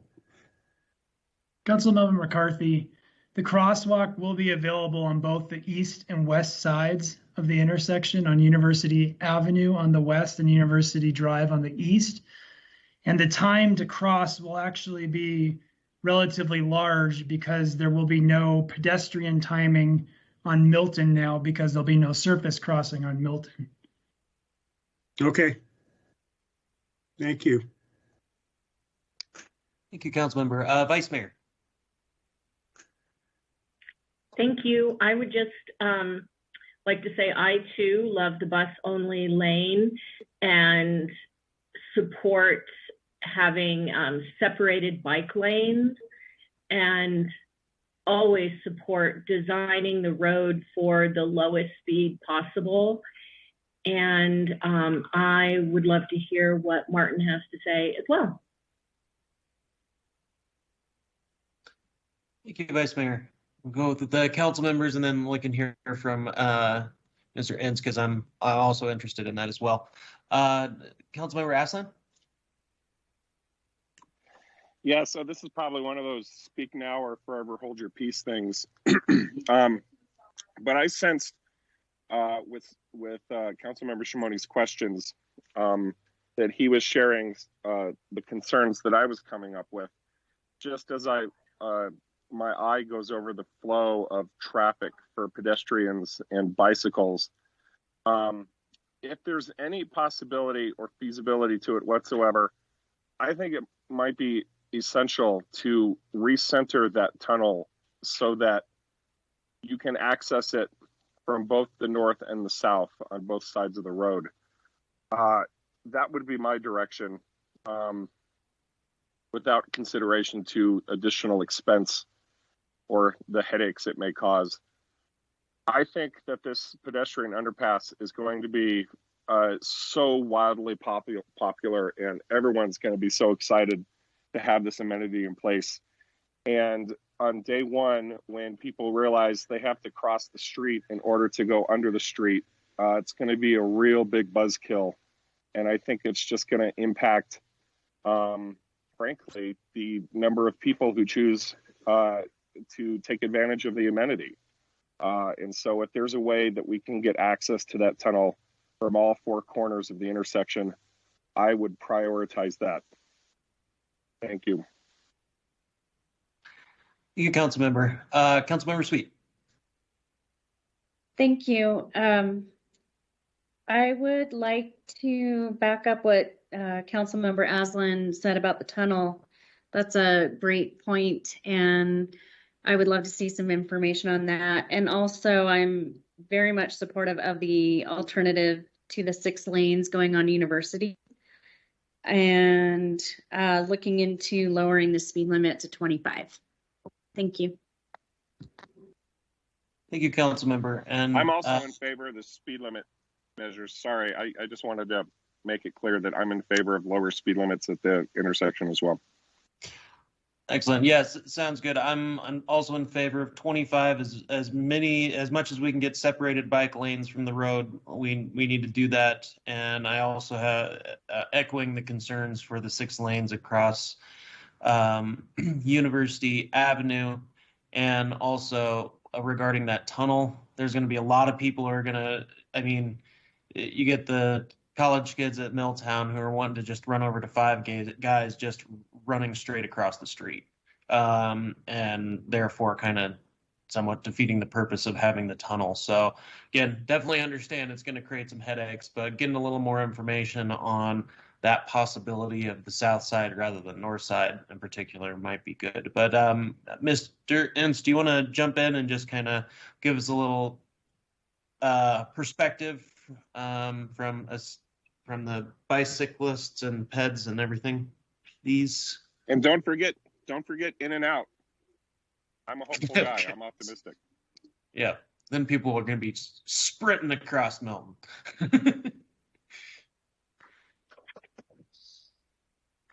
Thanks, Your Honor. Members of the council, Martin Ince, multimodal transportation planner. First off, on the question of separated bike lanes, I think it actually works pretty well in this case. There's plenty of room along Beulah. We're not adding any additional width, so it's really just kind of reallocating space. And specifically, we'd be taking the bike lanes off the street and kind of putting them adjacent to the sidewalk to create a wider facility. but one that clearly differentiates where the pedestrians will walk versus where bike riders will go. And I think it's crucial as part of that it be very clearly marked, the ped side and the bike side. And it's also really important that it be directional, as David Peterson mentioned. So bikes are kind of going with traffic, so they're really using a bike lane, but it just is in a different location. I think there's a way to continue that treatment up through the roundabout in a way that doesn't really change the original design of the roundabout. And it merely means that we, again, clearly distinguish the pedestrian side from the bike side as bikes and pedestrians move around the roundabout and go through the crossings. And there's actually a name for that called protected or separated roundabouts. There are good designs for it. They're used in other countries. I don't think that it's actually been done in this country, at least to the best of my knowledge. So we might be pioneering in that regard, although I think it's a relatively easy modification to how a roundabout works. I will weigh in on the underpass. I think underpasses and overpasses for peds and bikes can be real game changers, but they have to be designed carefully and used appropriately. And I do share the concern that even though we have an underpass here, that we're closing at grade crossings of Milton. And the concern is specifically that we take away options from pedestrians when that happens. And you can imagine, because there'll be a lot of students using this crossing and the tunnel, that if somebody's coming home after a class and it's dark, and they're a little bit concerned about going into the underpass, they don't really have an option except to use that underpass. And if they're concerned about their own safety, and using it after dark when there's fewer other people using it, they don't really have another good option for getting across Milton. It's a little bit complicated in this case because on the east side, there's not a direct line of sight into the underpass from the sidewalk above. So people feel safest when they can see into the underpass and know that it's clear that it's safe, that there's not somebody down there, it's not filled with water or something like that. So those would be my primary comments on it, but if there's any questions, I'm happy to answer them. Thank you. Council, do we have any further questions on this? Councilmember Shimoni. Thank you, Mayor, and thank you, Martin. Oh, looks like my camera's dead. Let me pop this one on. Okay. Martin, thanks for weighing in. So yeah, I guess I just looked up what you said, protected roundabouts designs, and I found one that had like an inner circle for cyclists, and it just seems like a much more efficient option for cyclists. I'm not too sure if that's a design you're looking at. I think it's from a design somewhere in Europe, but I guess I would give direction to staff, Mayor, to best design this through the lens of the pedestrian experience and come back to us with options and make this a model design that we build from moving forward and that leads our community to be in a top ranking city across the nation for pedestrian and bikes. You know, let's do this right and let's do this the best we can and really show the community that we're listening to the needs and shifting with the big shift that is needed in Flagstaff to really accommodate the growth that we're experiencing. So I would love for this to come back to council with some more options. If there's additional costs, maybe we can even weigh those because it might be worth it in council's eyes to prioritize making this happen and happen right. But Martin, I appreciate your insights, and I'm assuming this hasn't gone in front of the pedestrian committee. Is that true? And bicycle committee? Councilmember Shimoni, it did actually go before both committees, I think fairly early on in design. So it's been at least a half a year or more. Okay. I'd be curious to learn more about what those committees shared, but maybe we can do that at a future conversation. But that would be my direction. Thank you, Mayor. Thank you. I'll echo a lot of what Councilmember Shimoni said, and it did pique my ear when Mr. Enns said that it may never have been done in the United States before and it'd be pioneering. I like those kinds of ideas. So if we could include that as we move forward as a potential option, I definitely would appreciate it if we can get another member of council who would be interested in looking at that too. So we have clear direction.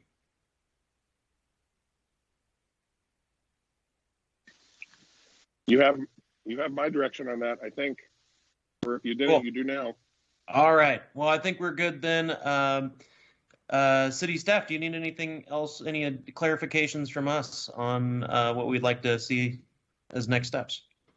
Mayor, thank you so much. I think we have a very good list to work from here forward, and really appreciate the participation and conversation we've had this afternoon. Thank you. Thank you, Mr. Peterson. With that, I would like to take a 12-minute break. So I'll be back here at 4:55 when we will discuss the zoning code for parking location requirements. Excellent. We're down to agenda item number 8, zoning code parking location requirements for recreational vehicles, trailers, and boats on residential lots. Mr. Seimer, take us away. Thank you, Mayor, members of the council. Dan Seimer, zoning code manager for the city. The case before you is a work session item. It's a number of years old. It's definitely before my time, but it's regarding the parking location requirements for recreational vehicles. Just as a reminder, this is a work session item to allow for council and the public to provide their suggestions and questions and to provide direction and discussion. And no action will be taken at this time. In general, what we're looking for is from the council is, does the council desire to pursue looking into amending the existing vehicle and trailer parking regulations as they pertain to these types of vehicles, the recreational trailers, and whether they should be allowed on the parking lot, on the driveway or parked adjacent thereto. A little bit of background history of this. The vehicle parking extends from the 1991 adoption of the old Land Development Code, which was replaced in 2011. In November of 2002, the Land Development Code was amended to expressly state that recreational vehicles, trailers, and boats are allowed on residential lots in the interior, side, and rear yards.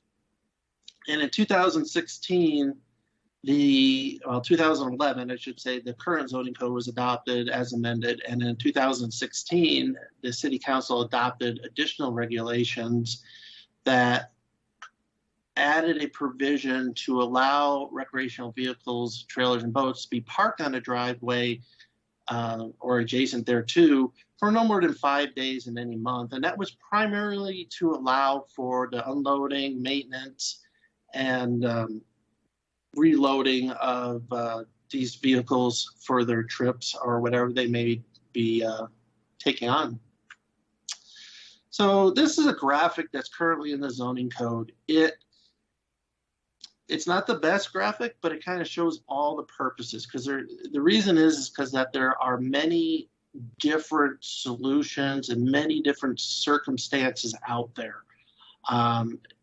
And it doesn't address terrain and other types of challenges. But in the white area, what you would have is the area that are not allowed currently to store recreational vehicles or boats and et cetera, and actually no vehicles. And in these areas are known as the front yard in front of the building, and adjacent to a street is a exterior street side yard. So currently no allowances for parking in there. In the rear and the side, adjacent to a property line, behind the facade of the building, you're allowed to park these vehicles. And in addition, only cars may be parked on the driveway or the 10-foot adjacent to the driveway. These same locations, which are these dark gray areas, is where your 5 days per month where the vehicles may be parked for recreational trailers and boats.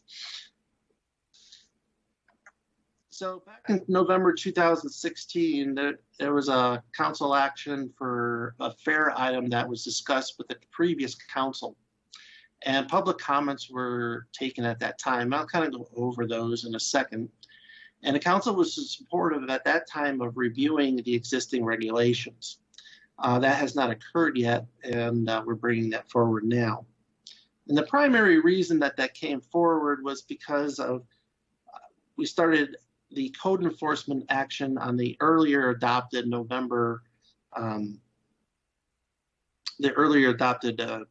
zoning code that precluded those vehicles from parking in driveways. So one neighborhood, particularly University Heights, was significantly impacted by that.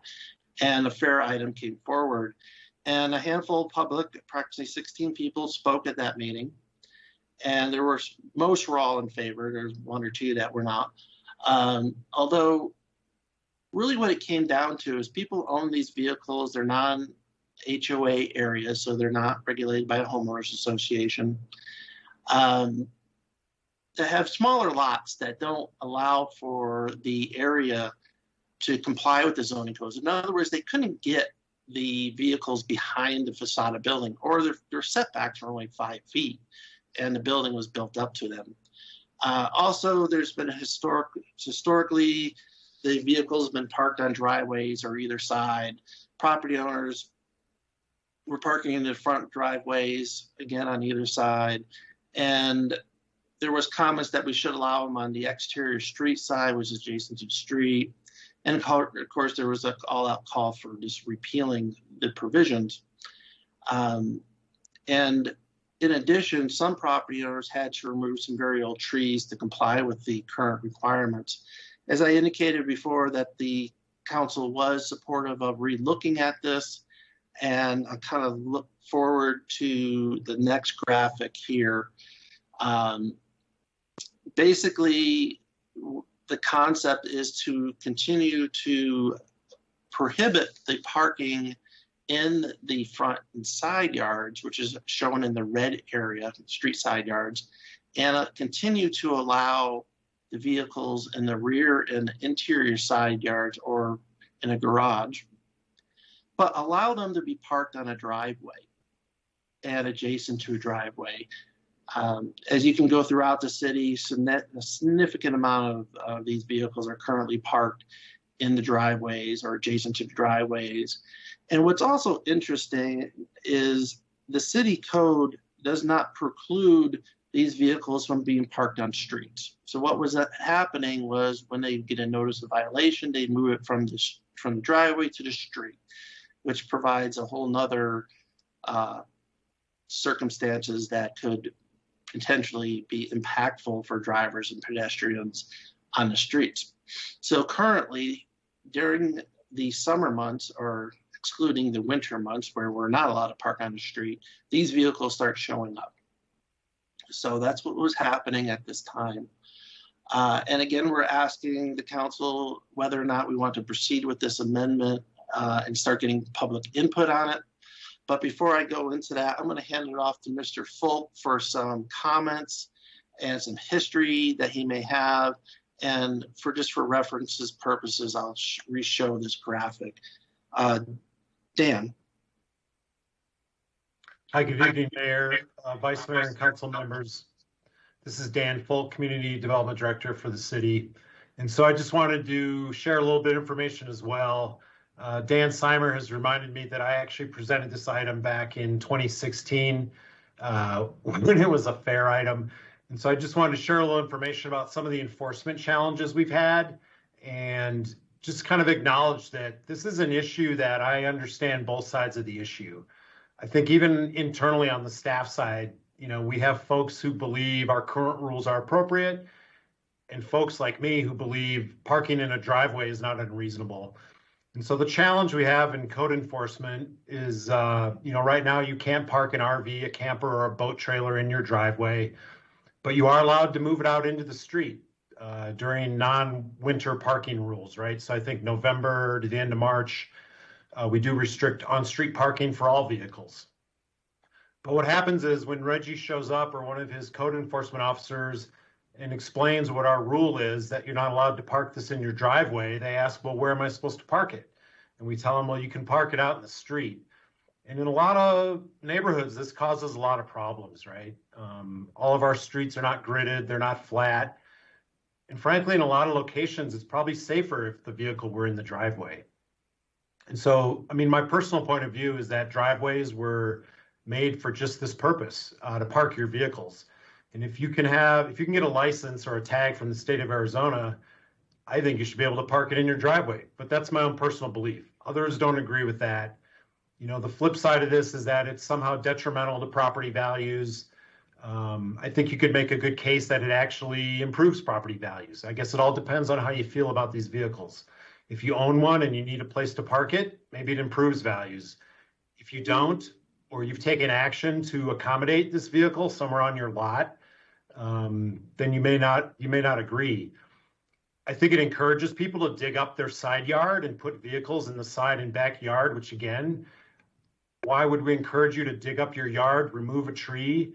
Now your neighbor just has to look at it in the side yard versus it being in your driveway, which is already there. You can see over time we have tweaked this a little bit. I think it reflects a couple things. You know, a lot has changed since 1991. Vehicles in general have gotten bigger. You know, there's a lot of trucks that are larger than some of these campers or trailers, and you can park your truck in the driveway, but not the little camper. Vehicles have changed.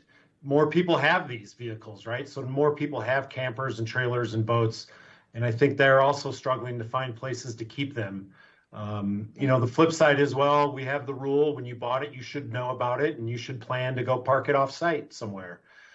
We did tweak it a few years ago to allow those 5 days, and that was kind of a compromise because, again, when we show up and we say, look, you can't park it here, and they tell you they're getting ready for a vacation, you know, that's how we ended up with the 5 days. But again, that's very problematic for us to enforce. You know, it's hard to verify if it's been in a driveway 5 days or shorter.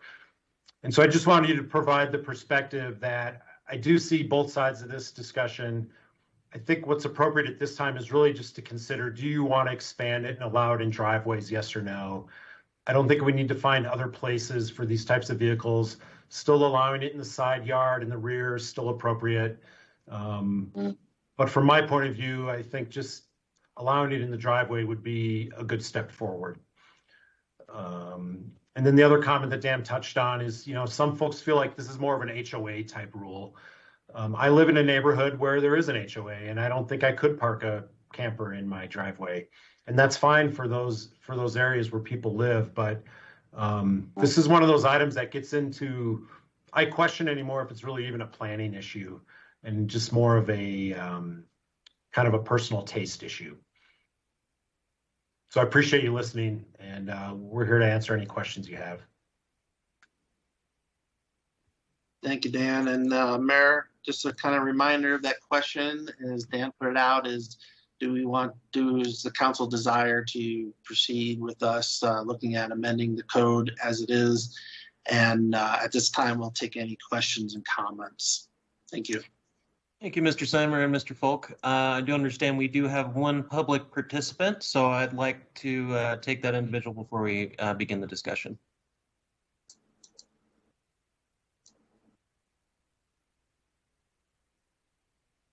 Ms. Bobart, do we have the individual on the phone or close to?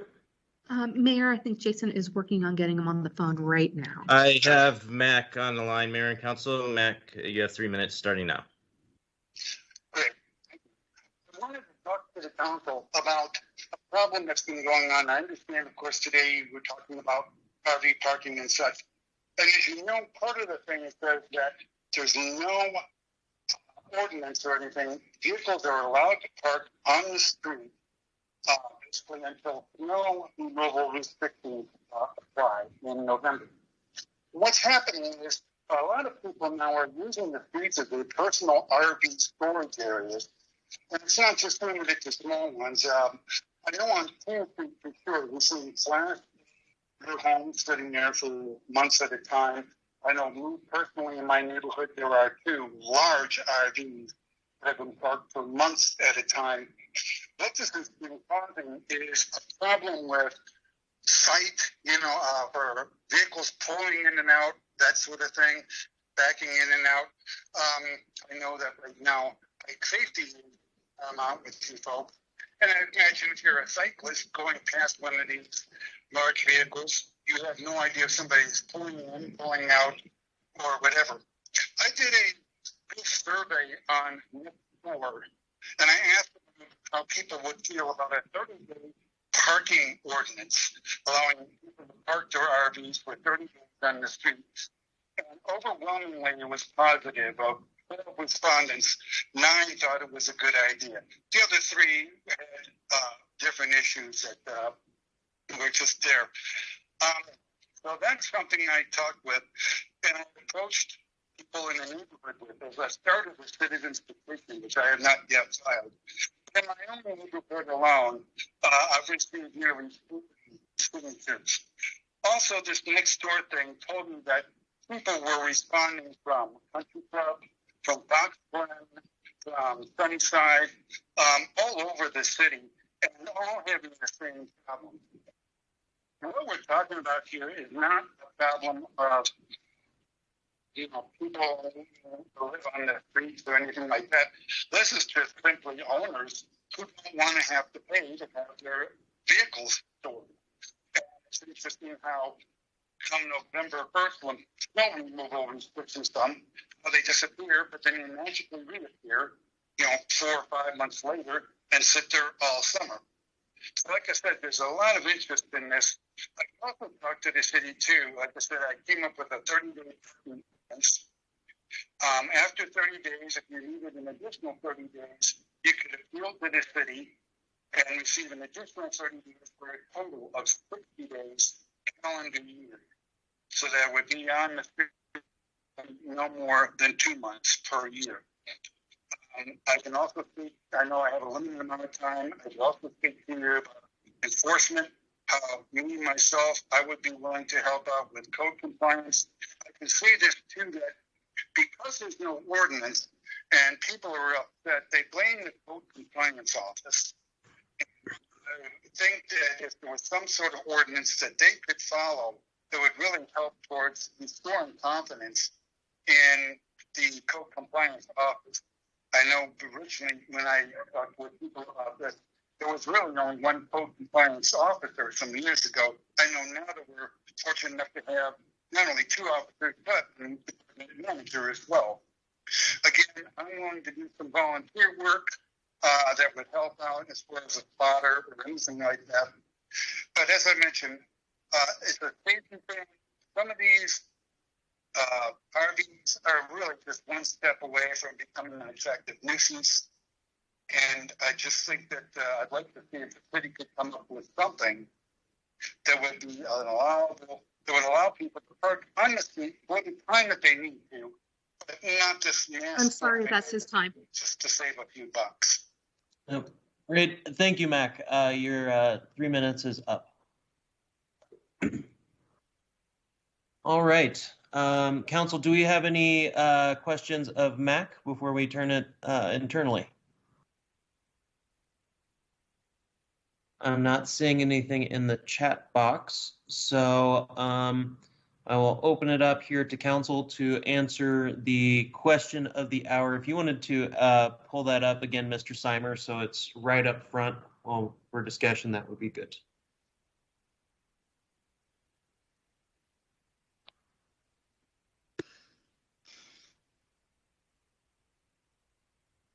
Councilmember McCarthy.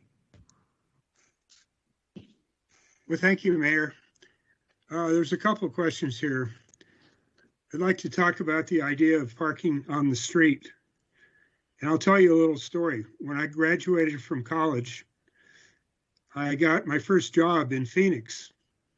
And we rented a truck and we moved to Phoenix.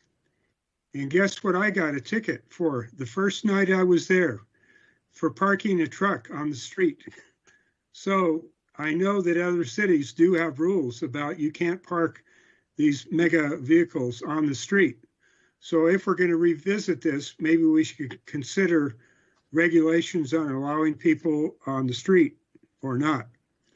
I think the 5-day rule was appropriate. That was a good change, because to say you can never park on your driveway with an RV or a big trailer, is kind of ridiculous. But so let's get to the real question about parking RVs. And Dan talked about maybe it's not a planning issue. Well, I contend that it is a planning issue because these RVs, they're like a house. They're like a mobile home. And we do have very strict rules about where you can add on an ADU or where you can build on, and you can't build in that 25 feet or whatever it is in front of your house. So it is a planning issue. So I'm not convinced we really need to change the code. I'm thinking the code may be okay the way it is. It may be that we need to amend the code to say that you can't park these mega vehicles on the street for more than a certain amount of time. If the council wants to have a discussion about it, I'm open-minded about that. I'm not completely hard over as a no vote on the change, but I'm a little reluctant to change the rule, considering that council has addressed this several times over the years. And so I'm kind of soft on wanting a change at this point. Thank you. Thank you, Councilmember. Councilmember Shimoni. Thank you, Mayor, and thank you, Councilmember McCarthy. I kind of left your comments a little confused, Councilmember McCarthy, but I guess my comment is, yeah, I think that these RVs, you know, from the perspective of a cyclist, is a huge concern being parked on the streets, and I often see them occupying the bike lane for what seems like forever. But regardless, I would be supportive of us having future conversations of supporting this on, you know, in one's driveway, or just, you know, I give staff a thumbs up in regards to that question. But I am interested in hearing council's discussion on the topic. But that to me seems reasonable. Thank you, Mayor. Thank you, Councilmember. Vice Mayor. Thank you. I agree. I would like to hear what the rest of council thinks about this, and I lean toward being supportive of allowing anything to be parked in your driveway and then limiting the number of days that something could be parked on the street.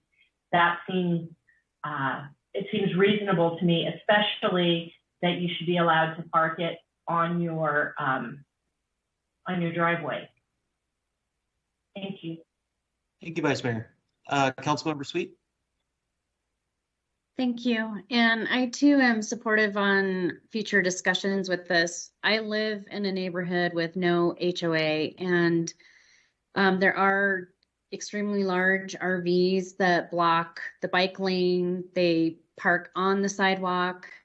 And I just think maybe it would be better if they were on the property rather than blocking the road and becoming a hazard to those who are doing alternative modes of transportation. Thank you. You, Councilmember. Councilmember Salas.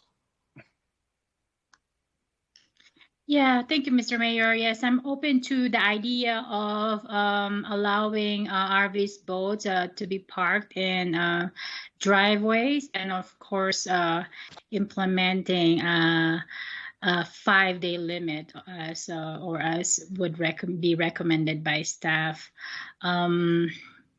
I also wanna entertain Councilmember McCarthy's idea about continuing discussion on street parking with respect to this type of vehicles. Also, encompass some of the rules with respect to I would loosely call them abandoned vehicles, or vehicles that haven't been in use for a long time and are still parked on the streets or on the driveway. So just have that comprehensive conversation. Thank you. Thank you, Councilmember. Councilmember Aslan. Yeah, so if we're going to have a conversation about all of this, I'm definitely of the opinion that we should move in a more restrictive direction and not a less restrictive direction.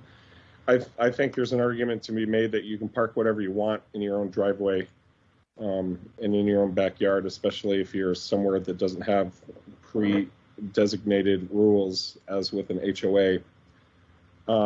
But, you know, we shouldn't be compromising the character of our neighborhoods with these large vehicles, semi-permanent structures parked on our city right-of-way.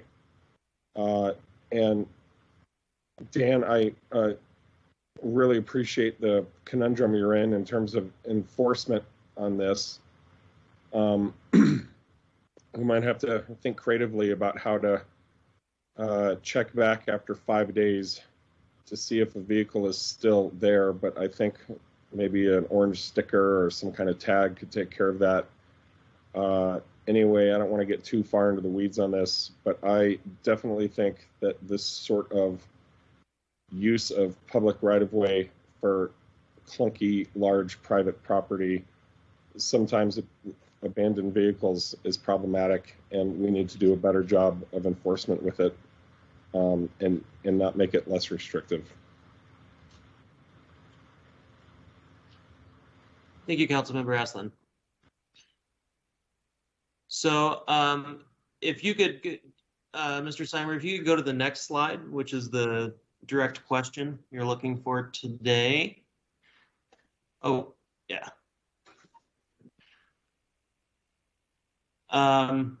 That city council question there. I'm going to just say yes with this. I think people should be able to use their own driveways to park a vehicle, and whether that's a car or something else that keeps it off the street. So, yeah, I'm all in favor of people being able to use their driveways to park their RVs rather than parking it on the streets that may interfere with the bicyclists, pedestrians, etc. So, I think all of that combined, you have a sufficient direction, Mr. Simer? Well, I have a clarification question, Mayor, if I may. Mm-hmm. Yep.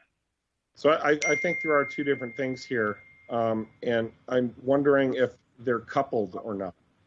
So I might support having vehicles like this parked in one's driveway if we take away the freedom to park these things on the street.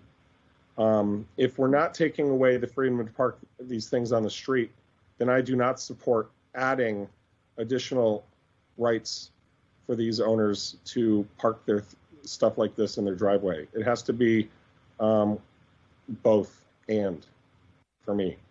And I don't know if that was clear in terms of everyone else's direction that they gave.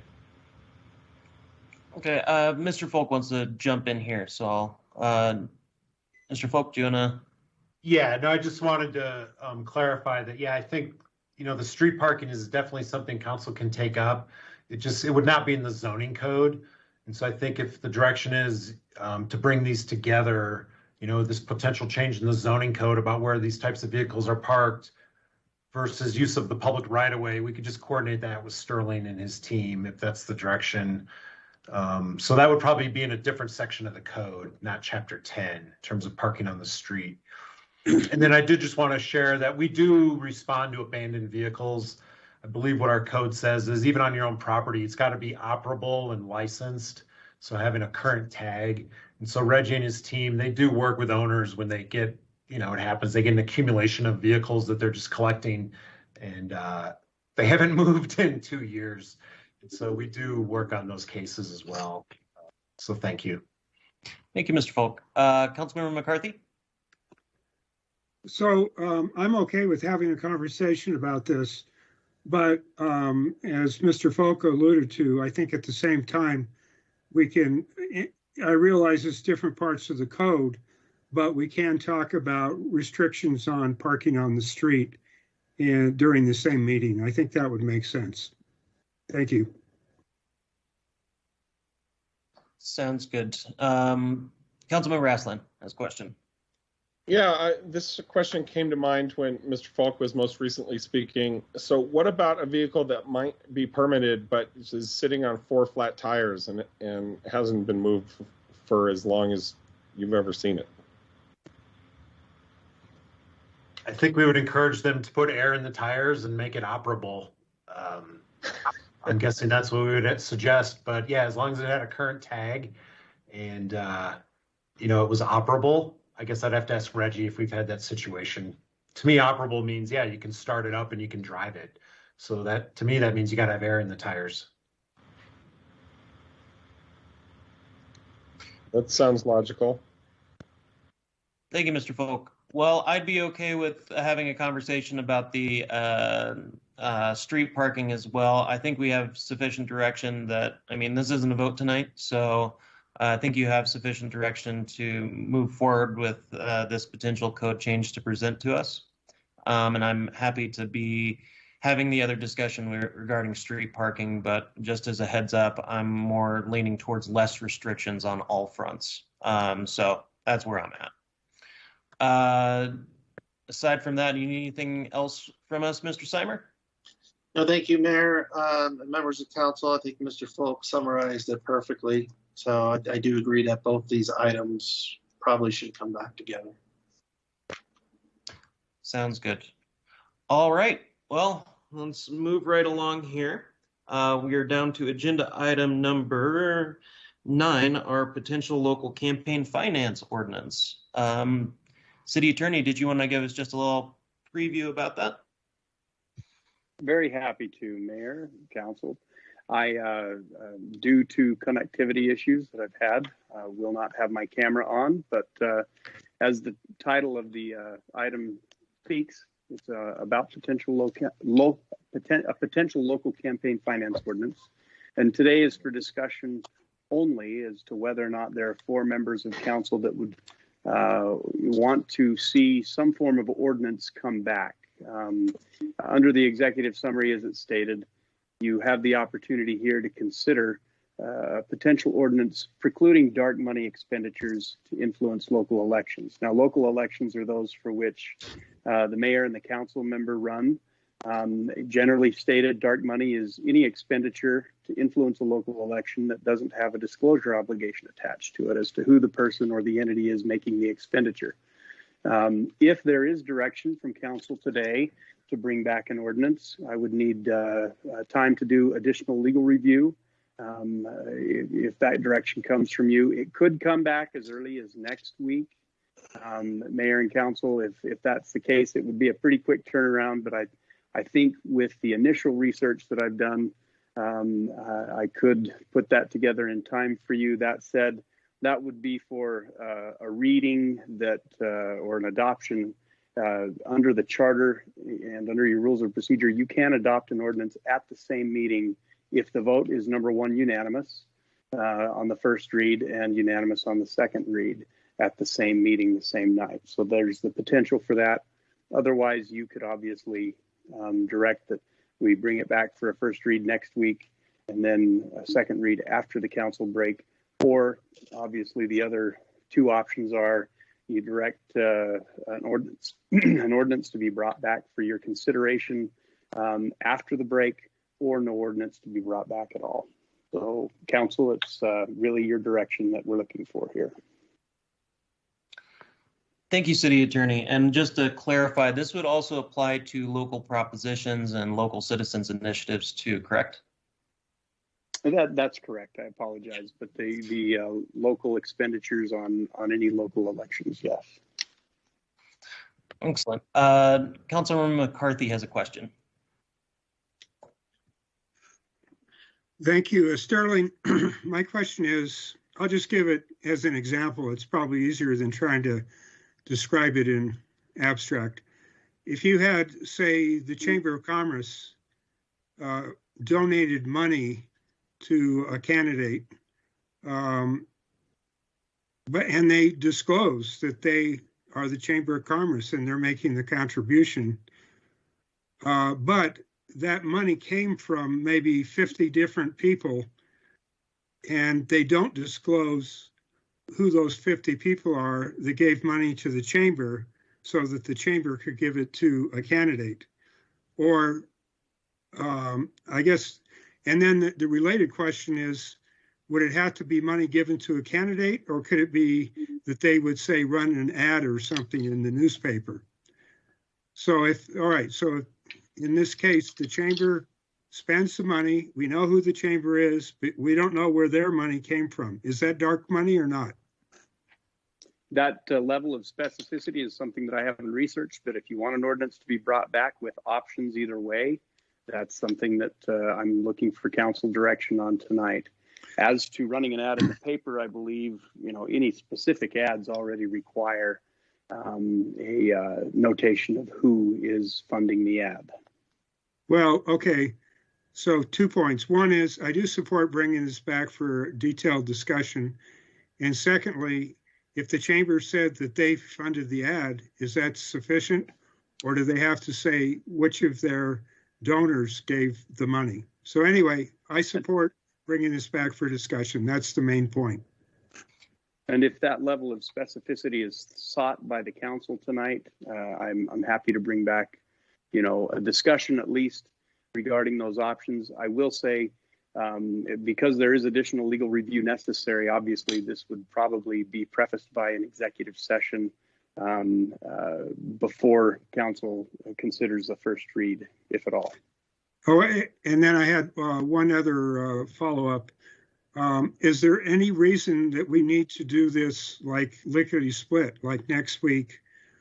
In other words, to have it take effect before the next election or something. We have a long meeting next week, so I would suggest, unless there's some reason that we need to do this as soon as possible, that we could let it go into August. The short answer to your question, Councilmember McCarthy, is that's completely up to you as a council. Whether there's any urgency to it or not, that's up to you. Well, I guess the real question is, when would we have to pass this ordinance to have it take effect for the well, there is no election this year. That's correct. All right, so then I would suggest there's no need to bring it back like lickety split.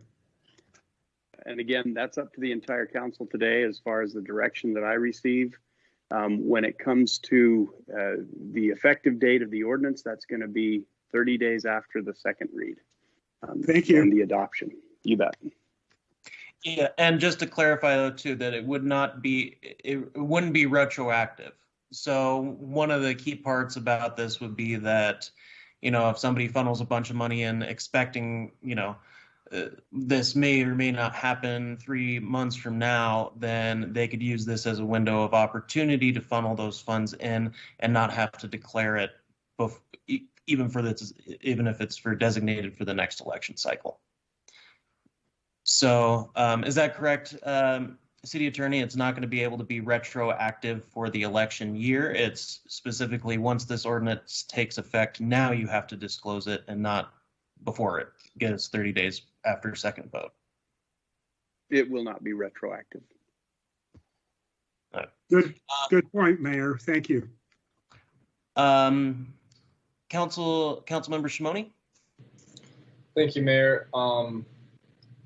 Good topic of discussion. I fully support you, our city attorney Sterling, looking into this and getting back to us in the coming weeks or months on this idea of a potential local campaign finance ordinance. I have witnessed, I think as we all have, more and more money coming into local politics and state that is difficult to trace and be held accountable. So I think it'd be great to have this in place for the upcoming election cycle. Mayor, I don't know if it's needed that we bring it back next week, if that's really going to speed up the process or not. I just don't know. And I don't know how many folks are going to be investing in the upcoming election cycle over the summer break or over the next couple of months. I just don't know. But I definitely want to have this in place sooner than later. And so I would support this coming back to us next week. I would support this coming back to us after break, whatever makes sense, I support, and I'm glad we're having this conversation. So, and then, yeah, City Attorney, I would support going into the level of detail that Councilmember McCarthy outlined. I have similar questions and comments, so I do support us, doing something. I know Tempe has done something similar, and yeah, I think that this is important for us to look into as a city. Thank you. If I could, I appreciate that. Any other council members that speak as to whether they want to give direction, if you could kind of separate the two. One, you support coming back with an ordinance, and two, do you support with it coming back next week, or do you want it to be after the break? That would be helpful for me. The other reason I wanted to chime in, Councilmember Shimoni, you mentioned Tempe did something similar to this. Tempe's ordinance actually was the subject of a 1487 claim, and then also a Supreme Court ruling. One thing that I will point out that I know at least at this point is that yes, you can have an ordinance on the books. Some of the additional legal research, and I can provide you with advice on this in executive session, will be the effectiveness of that ordinance. So I just want to make sure that's clear for everyone as we move forward. Thank you, City Attorney. Yeah, I think that, if we are geared up to be able to do something, if you are capable of getting that next week, then yeah, I know it's going to be a rough, long meeting next week, and we got a lot to do, but we also get a good break thereafter. So hoping we can do that final sprint. Vice Mayor. Thank you. Yes, I support discussing this and looking at whatever you come up with. Sterling, if you have a way around the legislature's preemption, then yeah, let's see it. And as far as timing, just whenever you can get it to us. So if it's next week, fine. If it's when we get back, whatever. But I am supportive of having the conversation. And just a quick follow-up on that, it's when you talk about a way around the preemption, there is no way around, but there is a possibility of putting an ordinance on the books. It's again going to be related to the effectiveness of it, and that's part of what I want to research and get back to you. And obviously, that advice would be an executive session. Thank you. Thank you both. Councilmember Sweet. Thank you. I definitely would support a further discussion on this.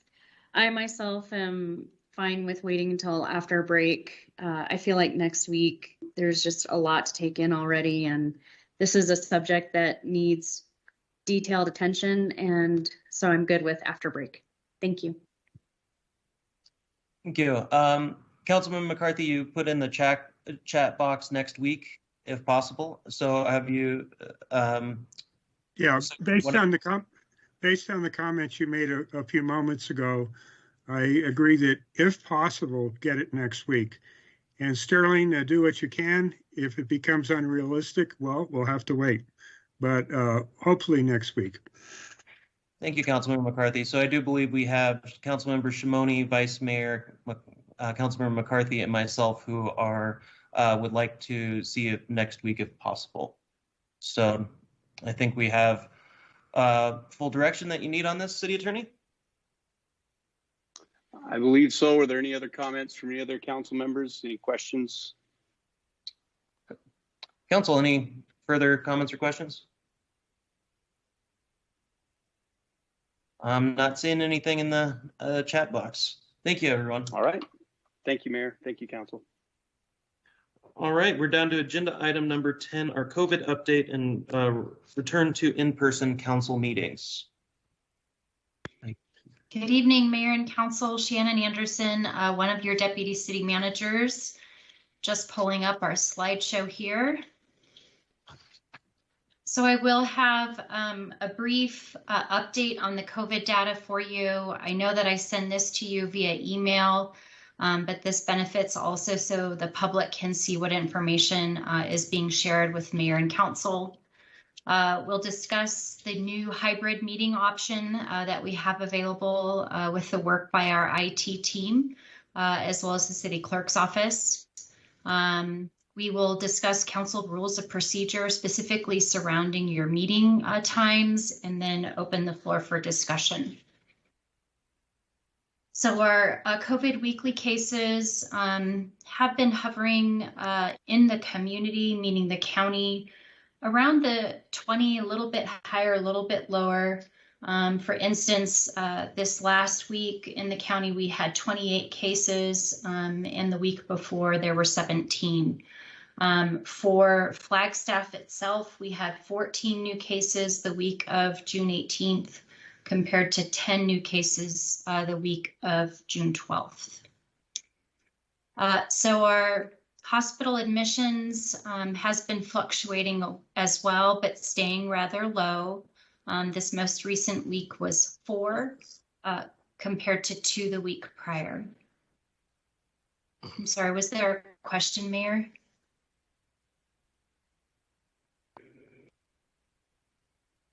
Okay. Our COVID-related deaths, we've had 0 for the last 4 weeks, so that's really good news. It's what we like to see for sure. On our community transmission rates, all 3 of our benchmarks have increased slightly, but we remain at the moderate level of our community transmission. Our number of cases are at 19.8 per 100,000 compared to 12 the prior week. We're now at 3% for positivity compared to 1.1% the week prior. And again, our COVID-like illness percentage is at 1.6% compared to 1.1%.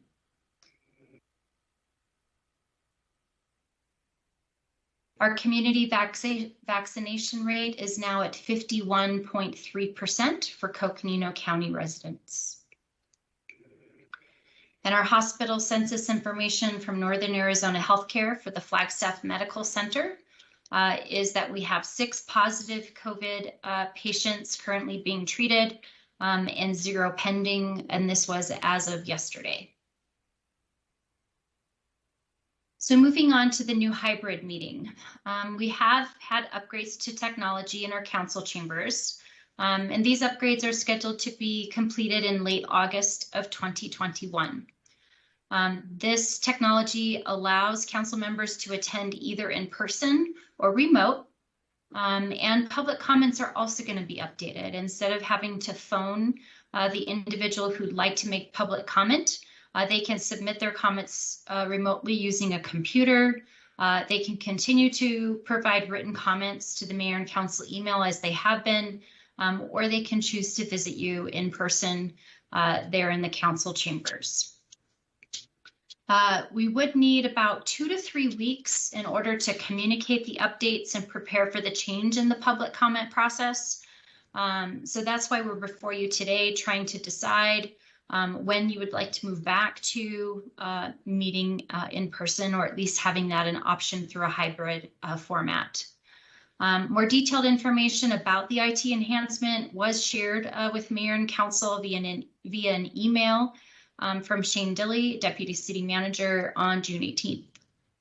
And we will be providing hands-on council training. We have plenty of time scheduled for that on August 17th. So that way everyone knows when you're in the council chambers, what it will look like, how it will work, and the same if you are choosing to attend remotely. So the council rules of procedure. Typically for a regular council meeting, the routine agenda items begin at 3 p.m. And then if there is time for a break between the 3 p.m. and the 5 p.m. start for the regular agenda items, we will take a break between those 2 meetings. For our work sessions, those all begin at 6 p.m. And part of the pandemic was we suspended these rules of procedure. So part of our discussion tonight will determine if you want to continue with this suspension during the hybrid meeting approach, or how you would like to proceed with these council meetings. So for discussion, again, looking for your input on hybrid council meetings. Would you like to begin those meetings after the break for your August 24th meeting? Would you like to select a date later than August 24th to begin a hybrid council meeting approach? Or do you want to just discuss this further after the break and we could pick a date later? Same thing for meeting start times. Do we want to continue the suspension of rules of procedure after the council break? Do you want to return to meeting times included in the rules of procedure that we just covered in the previous slide after the break? Or would you prefer just to continue this discussion after council gets back in August? So we've tried to outline, some of the things that you might want to be considering to help frame the discussion. But certainly there might be other options that you'd like to consider with the in-person council meetings. So certainly please provide that information as well.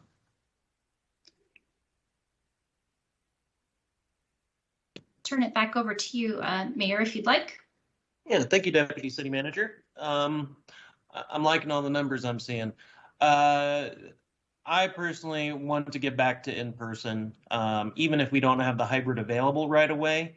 If it takes to August 24th to make that happen, I'm good with that. But I would like to see us the first day back from our summer break to be in person.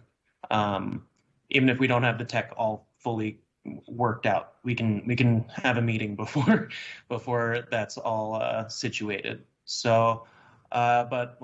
And to be honest, I'd like to continue the suspension of rules of procedures until after the break, and we can bring that discussion up again at that time. I personally like our current format of our scheduling, but I know that may not be everyone's in everyone's interest. So, but I think that needs to be a part of the discussion, maybe even on the first day we're back. So. Council, open it up to you here.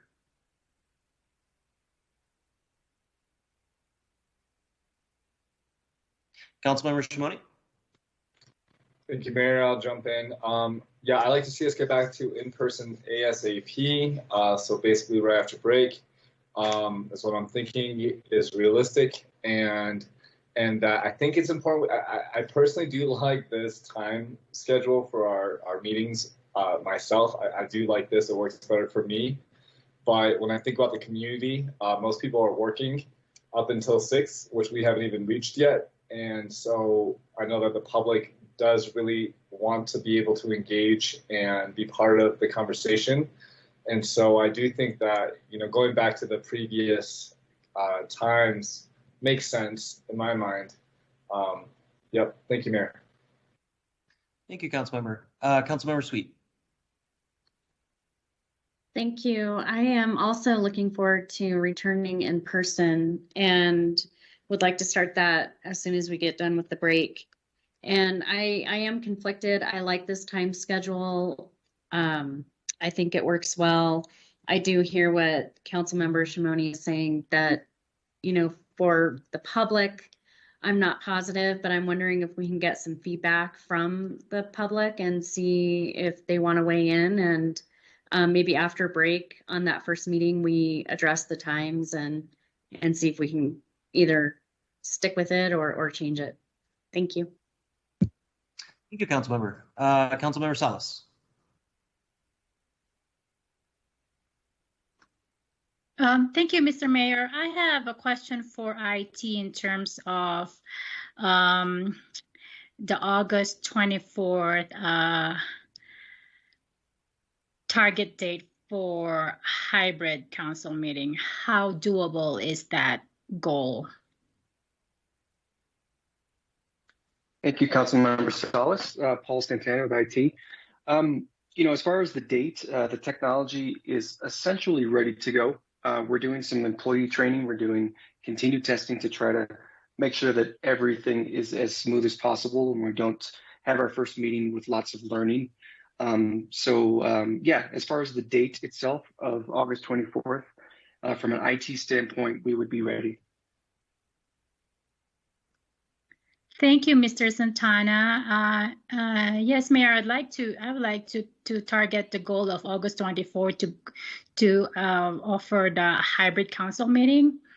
I really appreciate the flexibility of public comment to be available either remotely, written comment remotely by a phone call and written comment, or members of the public can show up at the meeting and speak and use their 3 minutes to speak in person. So I am looking forward to the hybrid meeting come August 24th. With regard to the suspension of rules, I really appreciate the 3 o'clock start time for both work session and regular session. I do remember a while back before COVID, a lot of members of the public were also confused with the meeting times, whether it was at 4:30 or at 6 o'clock. So to have a one time set for council meetings where public can attend and show up or watch online is a good point for consistency. Thank you. Thank you, Councilmember Salas. Vice Mayor. Thank you. Councilmember Salas raises a really interesting point that I hadn't thought about in terms of starting time. I previously was firmly in the camp of we should start the public portion of the meeting at 5. But now I'm wondering, since we'll have this technology where the public can log in and can give comments online, I'm wondering how I feel about that now. So I guess I'd like to discuss it more, and I'm wondering whether any council members have any thoughts about technology enabling people to participate earlier in the day. But I do like Councilmember Salas's idea about one start time because that was confusing. And I'm ready to get back to in-person as soon as we can. Thanks. Thank you, Vice Mayor. Councilmember McCarthy. Thank you, Mayor. I support in-person meetings starting August 24th, or, assuming everything goes right. It might be a week after that, but if things go well, August 24th, I'm on board on that. As far as the meeting times, it seems like before, didn't we have a 3 o'clock meeting for routine stuff that the public really didn't care about too much, and then had a 5 o'clock meeting for the stuff that we thought would be of significance to the public, like a public hearing or whatever. And did we always start work sessions at 6? I thought we started those earlier. I guess I like starting, say, I think the idea of the routine baloney stuff that the public usually doesn't care about at 3, and then have our regular where the public might be interested at 5, but starting at 6, that's just too late. What happened then is we'd have meetings that would go on till like 10 o'clock or beyond. And I didn't like that. I think we're more sharp if we can finish our work in a reasonable time. So, I don't care if we do this right away or if we talk about it after the break, but I think my feelings are pretty much the same. Starting a work session at 6 o'clock is too late. So I didn't give a definitive answer, but I think you got a feel for where I'm at. Thank you, Councilmember McCarthy. Thank you. Councilmember Essler. Jim, did you say baloney? I might have. I'm not sure. So I have a couple thoughts. Correct me if I'm wrong, but I remember that our meetings were at 4 o'clock and then at 6 o'clock. I don't know. I guess it's lost in the ancient past at this point. Yeah, we changed it to 3 to 5 when we did the rules and procedures back in like February. Right. Okay. Gotcha. So it was 4 to 6 at the last council. Back in my day. So Mayor and Council, Pre-COVID. this is actually right. This is Sterling Solomon, City Attorney. I think it will be helpful to have a little background here. Long ago, it was 4 and 6. It went to 4:30 and 6, which is what it was when you all came on to council. And then after COVID began, there was a rule change to 3 and 5. Just wanted to make sure everybody was clear on that. So the last time we met as a council in the chambers was the previous council, and those meetings were at 4. Occasionally there was a little bit of a bathroom break before the 6 o'clock meeting. And then we would routinely go to 10 p.m. It was not unlikely for us to go even later than that. I believe there were a couple meetings that breached the next morning, and we had a rule in place that we had to, by 9:30, we needed to all agree to keep moving forward on the next agenda item if we weren't wrapping up. And I guess my point is that I agree with Councilmember McCarthy. 6 p.m. is too late. What ended up happening in the name of public participation is that parents with kids would end up leaving at 9 o'clock p.m. before the topic du jour was even up for discussion. So I've really come to appreciate the 3 p.m. meeting start time that bleeds right into the general council meeting.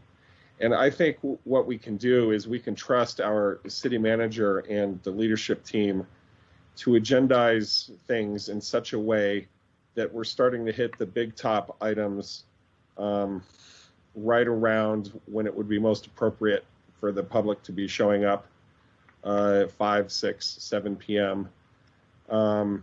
And with this additional hybrid element, which is now going to be a part of what we do into perpetuity, I think that creates an opportunity for us to have this earlier flexibility. And of course, it's important to give the caveat that not everybody can access these digital amenities. So we do need to be sure that there is public access to chambers during reasonable time frames. But I will tell you, it was tough, and I'm a night owl, and it was tough for me to start these meetings at 6 p.m. and then look up at the clock on the wall and see that it was 9:30 already, and we were supposed to be voting on whether or not to proceed. That happened pretty routinely. So I would leave it to the city manager's discretion to schedule the big ticket items for when it's most access is available in the evenings, and work things around that, and we can get a lot of the routine stuff done earlier in the day. And I like Councilmember Salas's point about consistency. Even I found that confusing week to week. It took me a long time to really sort of figure out the ebb and flow of that. So 3 p.m. start time, big ticket items at the discretion of the city manager, appropriately moved to later in the afternoon where folks could most likely attend, and we get out of there more routinely before the next morning. Thank you, Councilmember Aslan. Councilmember Shimoni, that's who's next here. Thank you, Mayor. I'll be really quick. Thank you, Councilmember Aslan. Yeah, it's like a bad memory, right? Thinking back to those late nights. But yeah, I'm okay with that, Mayor. I do have concerns just about access for the public in getting off work and just like that equity piece of our work. but we can start with the current time and evaluate it from there. And maybe, like Councilmember Aslam said, the city manager with leadership and mayor yourself can kind of make sure that those items that are of importance to the public, I would argue, is everything on our agenda. You know, like today's agenda, I think that the public really cares about each of these items, and we started it at 3 p.m., right? And it's a work session. But anyways, yeah, I do have concerns about us keeping this current timeline, although I do like it a lot better, just because of the public's ability to engage in that component that people are working typically till 5 p.m. or whatever it is. Anyways, thank you. Thank you, Councilman. Oh, Mayor, can I say one more thing? I'm so sorry. Yeah, go ahead. Really quick last point. This is more for Deputy City Manager Anderson and leadership. If possible, if we can get our commission meetings streamed on our website and archived again, sooner than later. I've been meaning to bring that up. I think that we need to get back to that. I know that I think that was part of our reopening phases or strategy, but yeah, City Manager, if there's anything we can do to get those commissions streamed and archived again, I think the public would really appreciate that. Thank you. Thank you, Councilmember. City Manager, where you wanted to chime in? I think this might be a little off the agenda topic here, so I don't want to get too much back and forth, if that's all right. Councilmember McCarthy? Mr. Aslan said it very well, and Mr. Shimoni too. So I'm thinking, let us start at 3 o'clock and schedule the important items. And by important, I mean items that we think the public would be particularly interested in. Schedule those hopefully for 5 or after. I like that idea. I think it keeps us clear-headed, as well as being somebody who pre-COVID was one of those individuals who would have to leave early with kids, and also when it gets into late hours. I mean, it is a real balance here on how long are these going to take, and what is the window of opportunity for a lot of folks. So, because 10 o'clock can be very prohibitive if we're, talking just as it is at 4 o'clock, or maybe even more so. So, a city attorney has a comment. Sure. I just wanted to state that what Councilmember McCarthy has stated here is already in your rules. Under 5.01 of the Rules of Procedure, you start your routine, I'll call it, agenda at 3 o'clock. And then you start the agenda with the maybe higher profile, more significant, weightier items that the public wants to weigh in. All public hearings occur there at 5. That's already in the rules. No change needs to happen. If you wanted to move it to a different time, then we would need to amend the rules of procedure. Or if we wanted to consolidate it into a single time rather than differentiating our routine items as opposed to our regular agenda items. Correct. Could I that follow would up? require an amendment to the rules as well. Yeah. Could I follow up with that? Of course. According to the view draft that Ms. Shannon put up, our work session begins at 6. What I'm suggesting is that all our meetings start at 3. Gotcha. Which would take a rule change. Well, yeah, that's right. Correct. Would take a rule change. Thank you. All right. Well, then I think we got, I know Councilmember Aslan has a quick question here, but I think we do have direction for back in person right after the break, and please agendize the rules of procedure timing on when we're starting, so we can have a more thorough discussion with, here's a few options, council, to choose from. So Councilmember Aslan? Yeah, real quick, I had one other question about that time check that we used to do at 9:30. Sterling, do you know, I seem to remember something about it in the new rules of procedure, but what time is that at? Is it at the same time? It remains at 9:30, correct. Okay. Yeah, that seems appropriate right now. And I do think it's a good idea for us to get in there and have a few meetings and see how it's going and get some input from the public before we preemptively make any changes to solve problems that aren't there. So I do like the idea of revisiting this as we go, as necessary. Deputy City Manager Anderson, I do have a question about the Delta variant. I don't know if you have any data on that. I suspect that if you did, you would have presented it to us. But I think it is important to just get that word out there. You know, there's a lot of momentum working in our favor right now in terms of not having masks on and moving up through the ladder in terms of our COVID protocol and procedures. And I don't have any appetite for revisiting those or tightening those back down right now, especially given the data that you've showed us for Coconino County. I think we need to be very respectful of how things are going here locally. Our bed space is sufficient and ample right now, and that's good. Our deaths are very low, and transmission rates don't seem to be setting off the type of alarm bells that are going off in other parts of the country and the world. But this variant has me concerned a little bit. I just want to I just want to lift that up and mention it. There's a lot of chatter slow developing in the last week that's accelerating very quickly, involving things like the World Health Organization and other nations tightening things back up because of this variant spreading so much, including recommendations for mask mandates.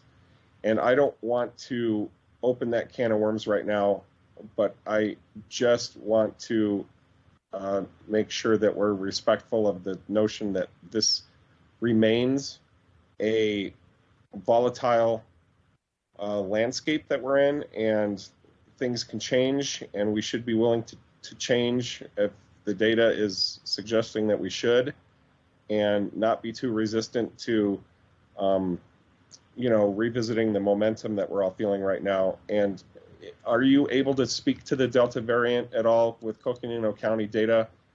And if not, is that something that you can be mindful of keeping an eye on as we go forward? I can certainly begin sharing with you the variant data that is provided in the weekly report for Coconino County. I would like to get some assistance from the Health and Human Services Department at Coconino County to make sure that I'm interpreting that data well before I start sharing it. So if you'll give me a little bit of time, I can start providing that in your weekly update, at least during the break. And then we can include it in our COVID data once we return to our council meetings. Great, thank you. I couldn't really ask for anything more than that. Thank you. Councilmember Shimoni. Thank you, Mayor. Really quick, and Councilmember, thank you. Councilmember Aslan, thank you so much for bringing that up. That was something on my radar as well that I forgot to mention. My family, a lot of my family are in Israel, which many of you know, and their population is fully vaccinated at a rate of 57%, and they are going back into lockdown. They're going into mask mandate. They're only, I believe, letting residents come in and out of the country. It's a mess, and it's really an issue. So I too am keeping a close eye on the Delta variant as it continues to spread. I also don't want to open up a can of worms right now on this conversation, but I just wanted to echo what Councilmember Aslan asked for in more information moving forward. And we are not out of this pandemic yet. That variant is very well likely going to reach us at some point, but I know we don't have an appetite to go there now, nor do I, but just wanted to plug that as well. Thank you. All right. Yeah, thank you. Appreciate you getting all that info for us, Deputy City Manager. With that, this meeting is adjourned. And now I'm calling to order our special meeting. Goodbye, everybody. Now calling to order our special meeting. And as with the last meeting, the City Council may vote to go into executive session for legal advice on the following agendized items. So this is the consideration and possible authorization for the use of council initiative funds regarding mental health support services and or $5,000 to Flagstaff Trails Initiative. Do we have any? Oh, City Manager. There we go. Thank you, Mr. Mayor, Council. No formal presentation. You have a very short executive summary in the packet to give you some guidance here. Just to refresh, the Council Initiative Fund, we established it last year before the budget was adopted. So this is the inaugural year within which that appears in the budget. It has not been utilized to date. It's a discretionary fund for unforeseen expenditures. Of course, that would benefit the community that the council would like to see in the course of the year, should they arise. And also, as a refresher, it's an annual appropriation. It does not build or aggregate over time. So, and there's no obligation to expend. It's just, again, for the unforeseen things that do come up, and they do come up routinely. Council has indicated in recent discussions, I believe, a desire to see some of those funds allocated yet this fiscal year. We're still in this fiscal year. This is the last day of the fiscal year, I believe. And we can do that. And it does not take formal action, I don't believe, even though we are in a special meeting. We are erring on the side of being correct and not doing things too casually. So this is fine. I think typically to make these kinds of expenditures, it would take nothing more than a motion and a majority of council. That said, we went ahead and stated this as such for this special meeting for your consideration. We have heard two items expressed by council that could be potential candidates for an expenditure out of this fund in this current fiscal year.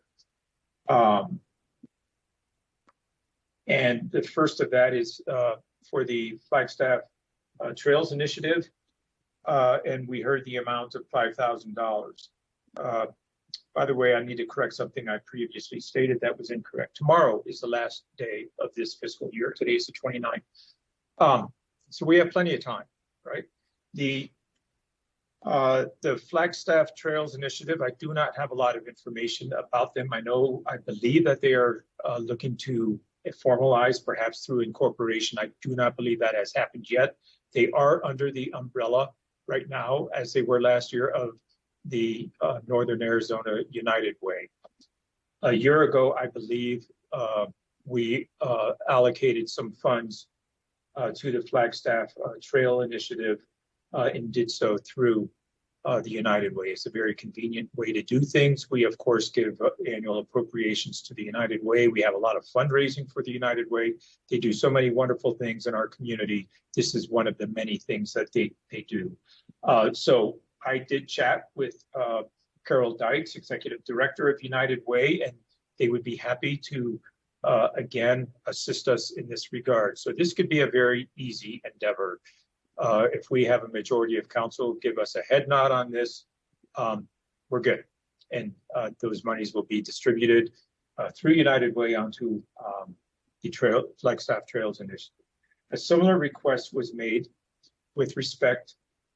This one was a little bit more nebulous, not as concrete for obvious reasons, but council expressed a desire to assist, perhaps financially, in the provision of psychiatric assistance, mental health assistance for those who may have witnessed the horrific accident weeks ago and could benefit from having some first aid, mental first aid. I think it's a very laudable position that the council has taken to want to do that. I also chatted with Ms. Dykes with United Way about that. She did some due diligence and found out that those services are currently available through Taros Health. And I, in a minute, will put up a contact email for an individual at Taros Health who can orchestrate these meetings, these visitations. But they do provide mental first aid as a community service, and that is already funded through Health Choice. So it would, to my understanding, not be subject to cost by those in need of this service. I don't have a lot of additional information to share with you, but I do have the email of the individual, Brian Guest with Taros Health, and I can put that up on, I can share the screen momentarily and put that up if you like. Yeah, thank you, City Manager. Please do.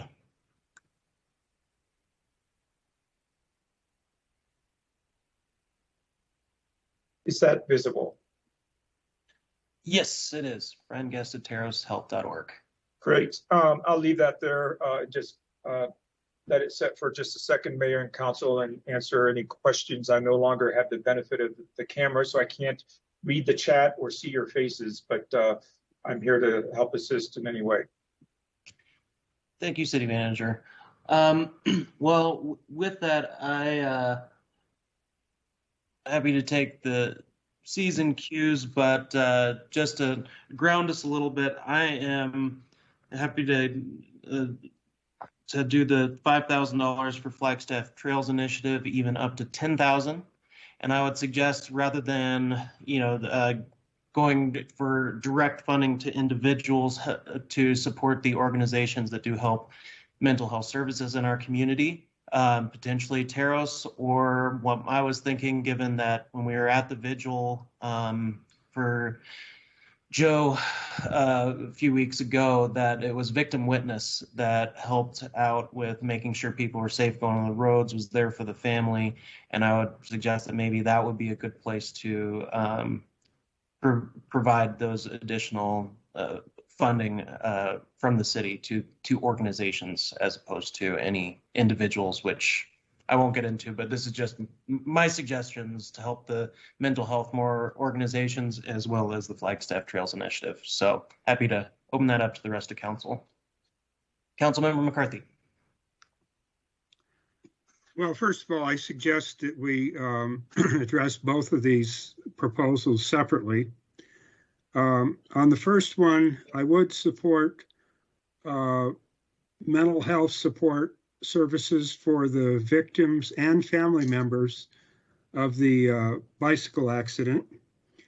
And I like the mayor's suggestion of we would give that money to Taros or one of these other organizations to support them, and then they could in turn support these victims.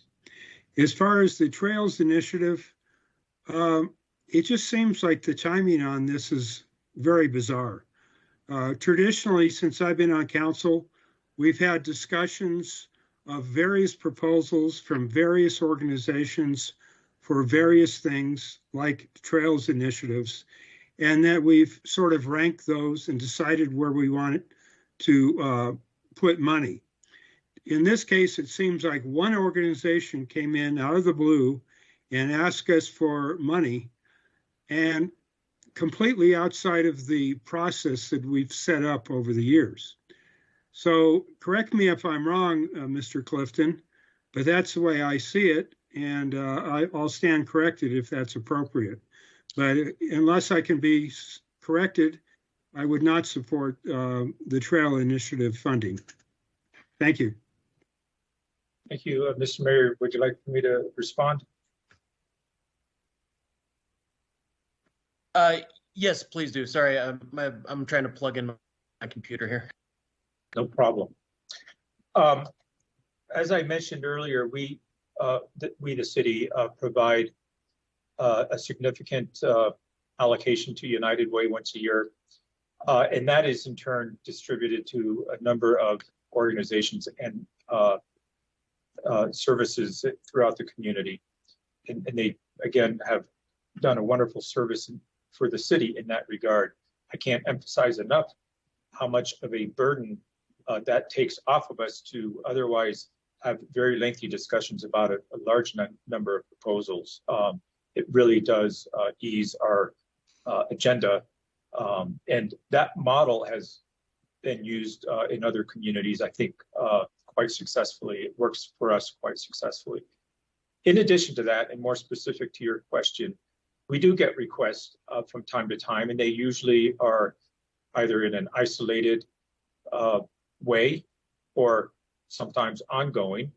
This particular request, I don't believe is the first time this year. I think that the council did approve an allocation last year for this organization. I believe they are still in a startup mode, as I mentioned, and so over time, I would expect that that may morph into an ongoing expenditure, perhaps through another organization or not. But I just want to let you know that it's not unprecedented for these things to happen. Let me illustrate with a couple of very good examples and very worthy examples. We have seen increased, requests for increased funding for our good friends at the High Country Humane Society. We had a good discussion on that a year ago, and council agreed with the request, and our appropriations have increased. Of course, with COVID, we had all kinds of unusual or unprecedented requests, not unusual, that came in. A lot of assistance was requested, and many times council agreed and did what we could, increased funding or CDBG diversions through to our shelter services and things of the like. So, and then earlier this evening, I think we had the initial discussion of potentially increased funding, financial partnership, I should say, with the Launch Flag preschool programs. I'm not getting the title correct on that, but we saw the very good presentation that was offered. So these things will come to you on a regular basis. And I don't want to overreach here, but I also think we can expect that to continue, especially as we emerge out of COVID and out of the recession, and we have a few other things happening. So I don't know how else to answer your question, Councilmember McCarthy. They do come to you. We try not to filter too much. We can certainly play that role from time to time, but what comes to us typically finds its way to you because these decisions need to be made by council and not by staff. Mr. Mayor, may I follow up on that? Yes, certainly. Go ahead. So it seems inappropriate to address these things one at a time. It seems more appropriate that if we get a list of them and go down the list and set priorities, because I know we do not have enough money to do everything that anyone brings in. And it's hard for council members to set priorities when they come in onesies and twosies. You know, I don't know that it's appropriate for the city government to be in the business of funding, for instance, preschool. And yes, we agreed, and I believe I agreed, to help the preschool on a,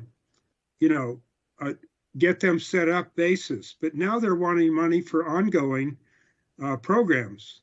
Well, before we do that, we better have a discussion on it. And we shouldn't do these just onesies and twosies. We should do this in an organized way, once a year, or maybe it's twice a year. I don't know. In my recollection, since I've been on council, we did this during the budget retreats, as opposed to a out of the blue request like we've gotten here. So I can leave it at that. Thank you. Just one last thing. This about the mental health help for this bicycle incident. This one is a special one. It's not just a routine one. And that's why I can support it. This one came in unexpectedly. There was no way we could have known about this during the budget retreats. But most of these other types of requests, we could have and should have known about them during an organized manner, i.e. during a budget retreat. Thank you. Thank you, Councilmember. Councilmember Shimoni.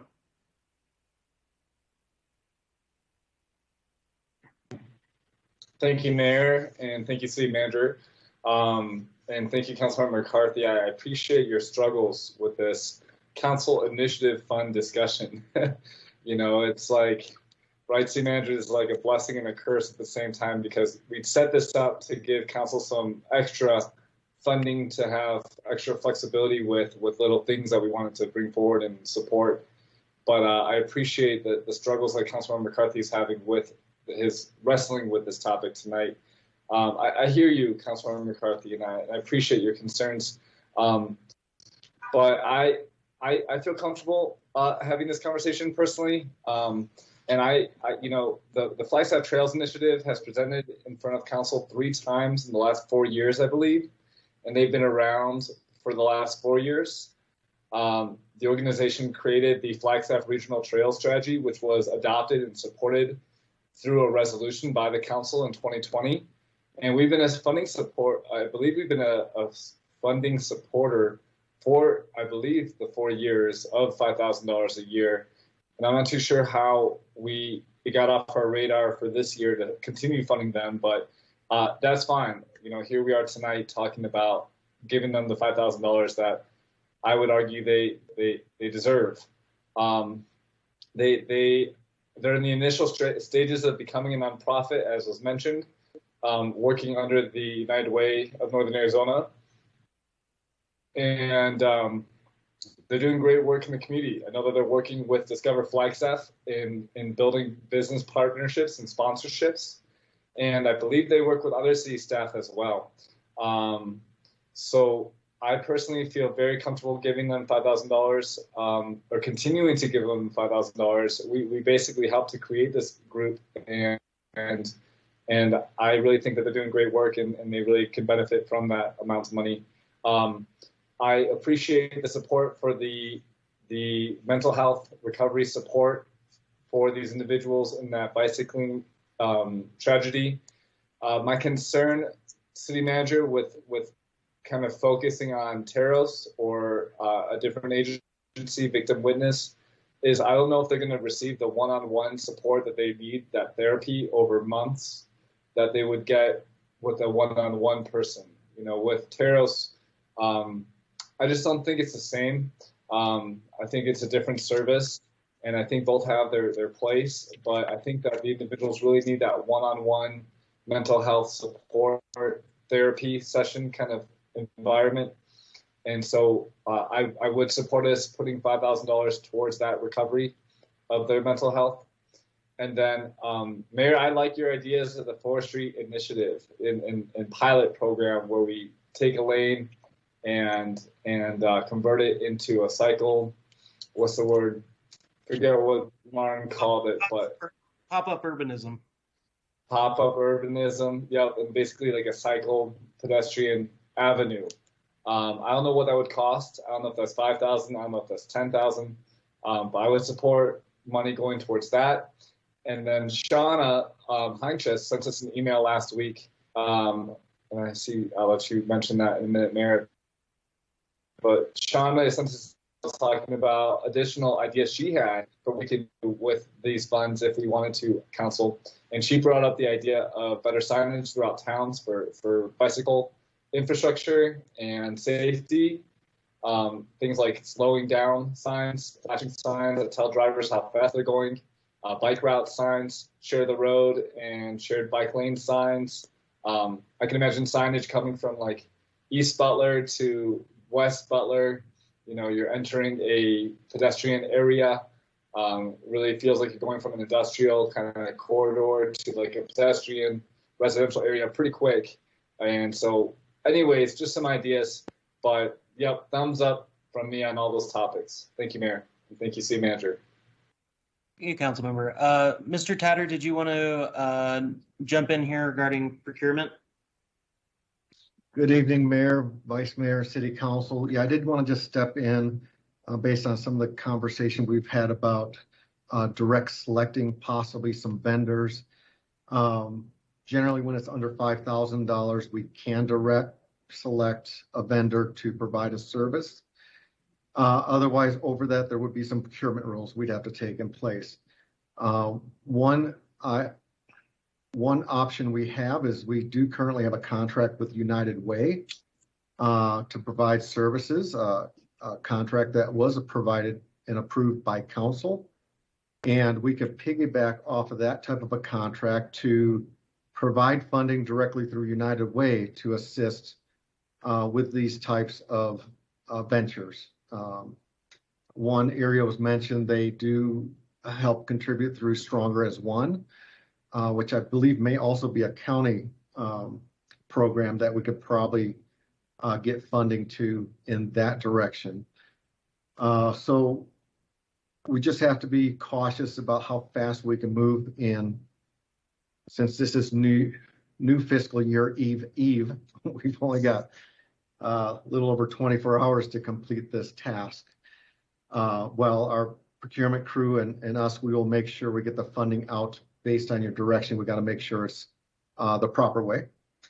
And the other note I had is I believe FTI, we only did last year, a current fiscal year, as a funding toward that program through United Way, because we already had that contract with them also. So those are just some comments I wanted to add for the conversation as we move forward. Thanks. Thank you, Mr. Tedder. Well, I just got notification that we do have a public comment on this item, and I would like to take that before further discussion. So if we could get the individual, and this will be the only one if so yeah. Ms. Hobart. Mayor, I have Jacob Inglis on the line. Jacob, could you please go ahead? You have 3 minutes. Oh, Jacob, hold on. I'm sorry. Jacob, could you please go ahead? You have 3 minutes. Yeah, so my name is Justin Inglis. I'm the Flagstaff Trails Initiative. Spoke with y'all a couple weeks ago, and then also, I believe, last year and the year before. So we presented in front of council, and as Adam presented earlier, the Flagstaff Regional Trail Strategy was adopted by the council on May 5th of 2020. So we're looking to just receive the $5,000 from y'all to get the continued support. And the Jim, I do agree that we operate underneath United Way, and there is potential for us to receive funds from United Way. And now that that's been pointed out to us, I do believe that that is something that we are going to see from them, knowing that they get these funds from the city. So know that we will be progressing towards that as we move forward here. I would just like to also thank Mayor DC Shimoni, Mayor DC, Councilmember Shimoni, Salas, and then McCarthy also responded to my email supporting our trail system here. We just appreciate your efforts in trying to figure out how to make our trail system better in Flagstaff. But the reason that we're looking for this trail for our trail is to keep us financially sustainable as we look for fiscal sponsorships in the community. And currently we can't look for those fiscal sponsorships as we're waiting for the IRS to approve our 1023 or our nonprofit application, which we submitted back in March, but they're backlogged. So they are working on applications from December of last year. And so we still have probably about 6 months until we receive that. So in order to keep this fiscally going, in order to keep this coordinator funds going, operate our volunteer groups, work with other nonprofits in the area, such as Flagstaff Biking Organization, have our meetings with United Way, and kind of continue this partnership that we have in Flagstaff. We need funds to just kind of continue us throughout the year as we establish those. And just something to consider here, I just have a few numbers for you. 44% of the trails in Flagstaff receive absolutely no funding. They're unauthorized trails. We're trying to adopt them in. There's currently a backlog of about $100,000 for the trail system in Flagstaff to improve them. And that's just our dirt trails. That doesn't include our bike paths or any of our kind of urban trail system in town. So this backlog is kind of what we're trying to up for, since there's not funding in other places to support this. And again, that's going to be through our business sponsorships. And so I appreciate everybody's comments here today. I hope that City Council will move forward with this $5,000 so that this year we can continue our sustainability, our financial sustainability throughout the year until we can finally get those business sponsorships. Thank you very much. Justin, we do have Thank a you, question Jess. for you if you could hold. Yeah. Thank you, Justin. Councilmember Salas has a question. Well, thank you, Mr. Mayor. Thank you, Mr. Inglis, for speaking up. I know the answer to my question, but for the benefit of everyone and public information, could you just elaborate on the mission of the Flagstaff Trails Initiative and its collaborative and partnership work among different jurisdictions and nonprofit organizations? Absolutely. So the main mission for the Flagstaff Trails Initiative was to take our trails from good to extraordinary. And the reason that we have a hard time, or the city has a hard time doing that, is because we have county land, city land, National Park Service land, all intertwined with each other. And if you hire a trail crew, they can't basically cross that jurisdictional land if they are paid by one particular agency. They can't move on to that other land. And so the idea behind the Flagstaff Trails Initiative was that money could instead come to the Flagstaff Trails Initiative. We could pay the trail crew to work on just an individual trail that might cross over multiple jurisdictions and give them the permission to go ahead and move across those by working through the different land managers. So it's basically to take effort away from the city, away from the county, away from the national forest, away from the national park system, centralize it in one place underneath this nonprofit, and have this one nonprofit fund those trails in order to better our trail system and network.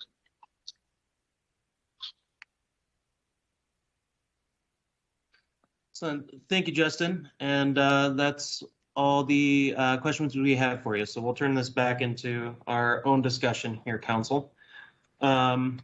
Which I believe who was next for comment was Councilmember Solis. There we go. Perfect. Thank you, Mr. Mayor. That's why I left my camera on. Yeah, and I do appreciate Councilmember McCarthy's articulating his concern about this request being a last minute, but as the public speaker has mentioned, Mr. Ingles of the Flagstaff Trails Initiative, and as mentioned by Councilmember Shimoni, the Flagstaff Trails Initiative has been in our radar, and we have funded it at least last year. I guess it's because I've known the initiative for many years now, but it also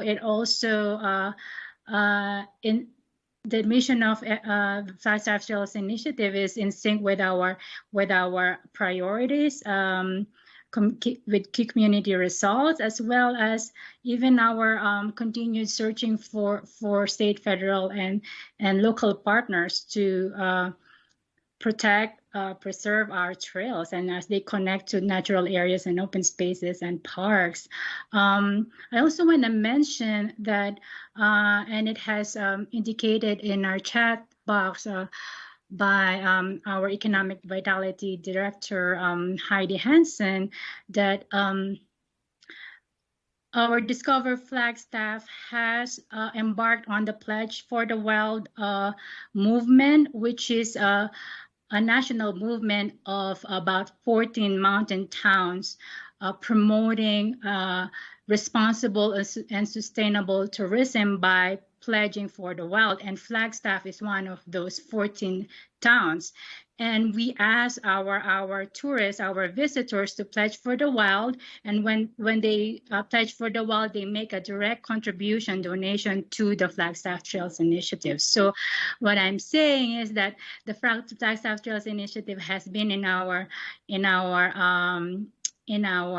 mindful effort to promote responsible tourism, as well as conserving and protecting our trails. So I am in support of at least 5,000 in terms of spending our council initiative fund for Flagstaff Trails Initiative. Thank you, Mr. Mayor. Thank you, Councilmember. Councilmember Aslan, chime in. Yeah, thank you. So real quickly, just for some housekeeping, I would love to spend between $5,000 and $10,000 on FTI right now, and the remainder for mental health support services for victims of the May 28th, 21 bicycle accident. I think that, you know, what's more important is right now is the larger conversation that Councilmember McCarthy was sort of hinting at, and the fact is that we blew it. It's incumbent upon us as the deliberative body to be a little bit more thoughtful with this discretionary fund and not come at this conversation at the 11th hour in a use it or lose it framework. So I just got a helicopter going overhead here. I don't know. Sorry for that interruption. So my point is that I think we definitely need to be more deliberative about this, and I think it might help if we schedule this on the agenda for twice a year, or maybe 3 times a year, just as a check-in and to sort of tally things up and see what we're thinking as a group. Part of the problem here is that, you know, there's always going to be shiny objects that we want to pick up off the street. And we could very easily blow through this $25,000 2 days from now on the first person who comes up to us asking for assistance. So I think with group, you know, our group wisdom will have a little bit, we'll win the day on that. But we need to have a process in place where we return to this conversation and sort of compare notes every once in a while. And, you know, this is a strange year with COVID and concerns about a recession, and this being sort of a new tradition and also a new council. I think it's reasonable that we sort of drop the ball on what to do with this, and we are going to lose it if we don't use it. So we should go ahead and do what we can with it. But going forward, we definitely need a better process in place for how to make the most out of this discretionary spending that we have the opportunity to use. And I'll leave it at that. Thank you, Councilmember. City Manager, you want to jump in? Yeah, thank you. I don't want to state this the wrong way. Many times we hear from a council, not this council, but requests come and the response is, well, staff, can you find the money? And we always say yes, most of the time. Sometimes Rick Tatter tells us we can't. But we do our due diligence and we try to fund things that don't fall neatly into existing appropriations, but we stay within, of course, our procurement policy, our legal parameters, all of the above. This fund was just intended to make that discussion a little bit easier, so that council has a little bit of an initiative fund to deal with the unforeseen. Now, if council wants to make process out of this and put structure into it, we're at your pleasure. But that was not the intent. The intent was to allow this to make your decisions a little bit easier in the course of the year when these things arise, because we don't filter, and nor do we aggregate a big list of wants in the community. We fortunately have the United Way, who helps do that for us, and we have other things to consider, like the discussion we recently had on CDBG or had at the Murdoch Center recently. So there's all kinds of things to talk about, but if council would like to see this as a structured ordeal, we'll make that happen. I think it's going to be a lot of work for a $25,000 fund, but we're at your pleasure. But I just wanted to give you a little bit of backdrop on that. Let me share with you real fast a quick story, if I may, that's going to make my point for me.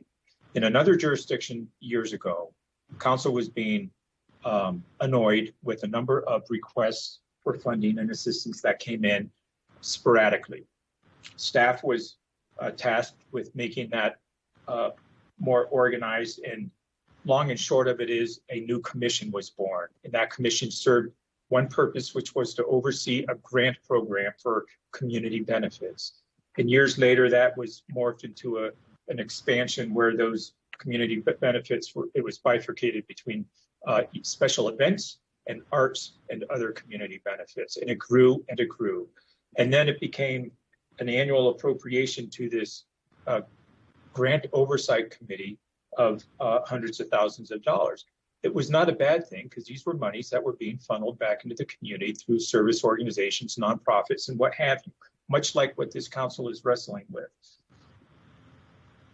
The end result that I want to share with you is it did not stop the requests, and things came in that did not fall neatly within the purview of that grant awarding commission, and unforeseen things came, and council continued, and over time another list developed of these additional appropriations that fell outside of the purview of the commission that I made reference to. I share that story with you to illustrate what is a given here, is that there's no nice, neat, nifty way to bundle all this stuff up in one process. It's not going to bring it all to you nicely wrapped and make your lives any easier. We are glad to assist you in any way we can. If you want us to filter these requests, we can. I'm not comfortable doing that, but we can make them happen at a certain time of the year. But one thing I know of is the requests will continue and they will not fall neatly within one program. Thank you. Mr. Mayor, if I may. Yes, go ahead. Thank you very much, Greg. I appreciate your wisdom, and I listen every time you speak. And I understand the cautionary tale. I think what I'm just admitting to the community right now is that we shouldn't be doing this on the eve of the end of the fiscal year. I really like the idea that this is a flexible, nimble thing that we could use at a moment's notice when it becomes obvious to the majority of us that this is something we should be doing. And $25,000 is not a lot of money. We should be mindful that these monies should be going out to where it can be impactful and make a difference, even though it's a small amount. And I don't think we need to schedule times throughout the year that we do this. I think we can remain more organic than that. We just need to be mindful to compare notes occasionally, because the other thing that I see happening is that one of us gets a request, and suddenly the first person who has an idea for how to spend this money throws some weight around, and we've exhausted the fund without really seeing the full board laid out before us for the year. So I guess my only real takeaway from this is, in the future, now that we know about this, let's not wait until the last day of the fiscal year to have this conversation. And that's my only real point. That, along with, I love how this is an organic fund that allows us to be a little bit dexterous. And I appreciate that and wouldn't want to threaten its ability to serve that purpose. Thank you, Councilmember. I had a question for you, Clifton, if you wouldn't mind, City Manager. So last week I brought up this pop-up urbanism idea for 4th Street, and it seemed to get a little bit of some level of traction, at least as an idea.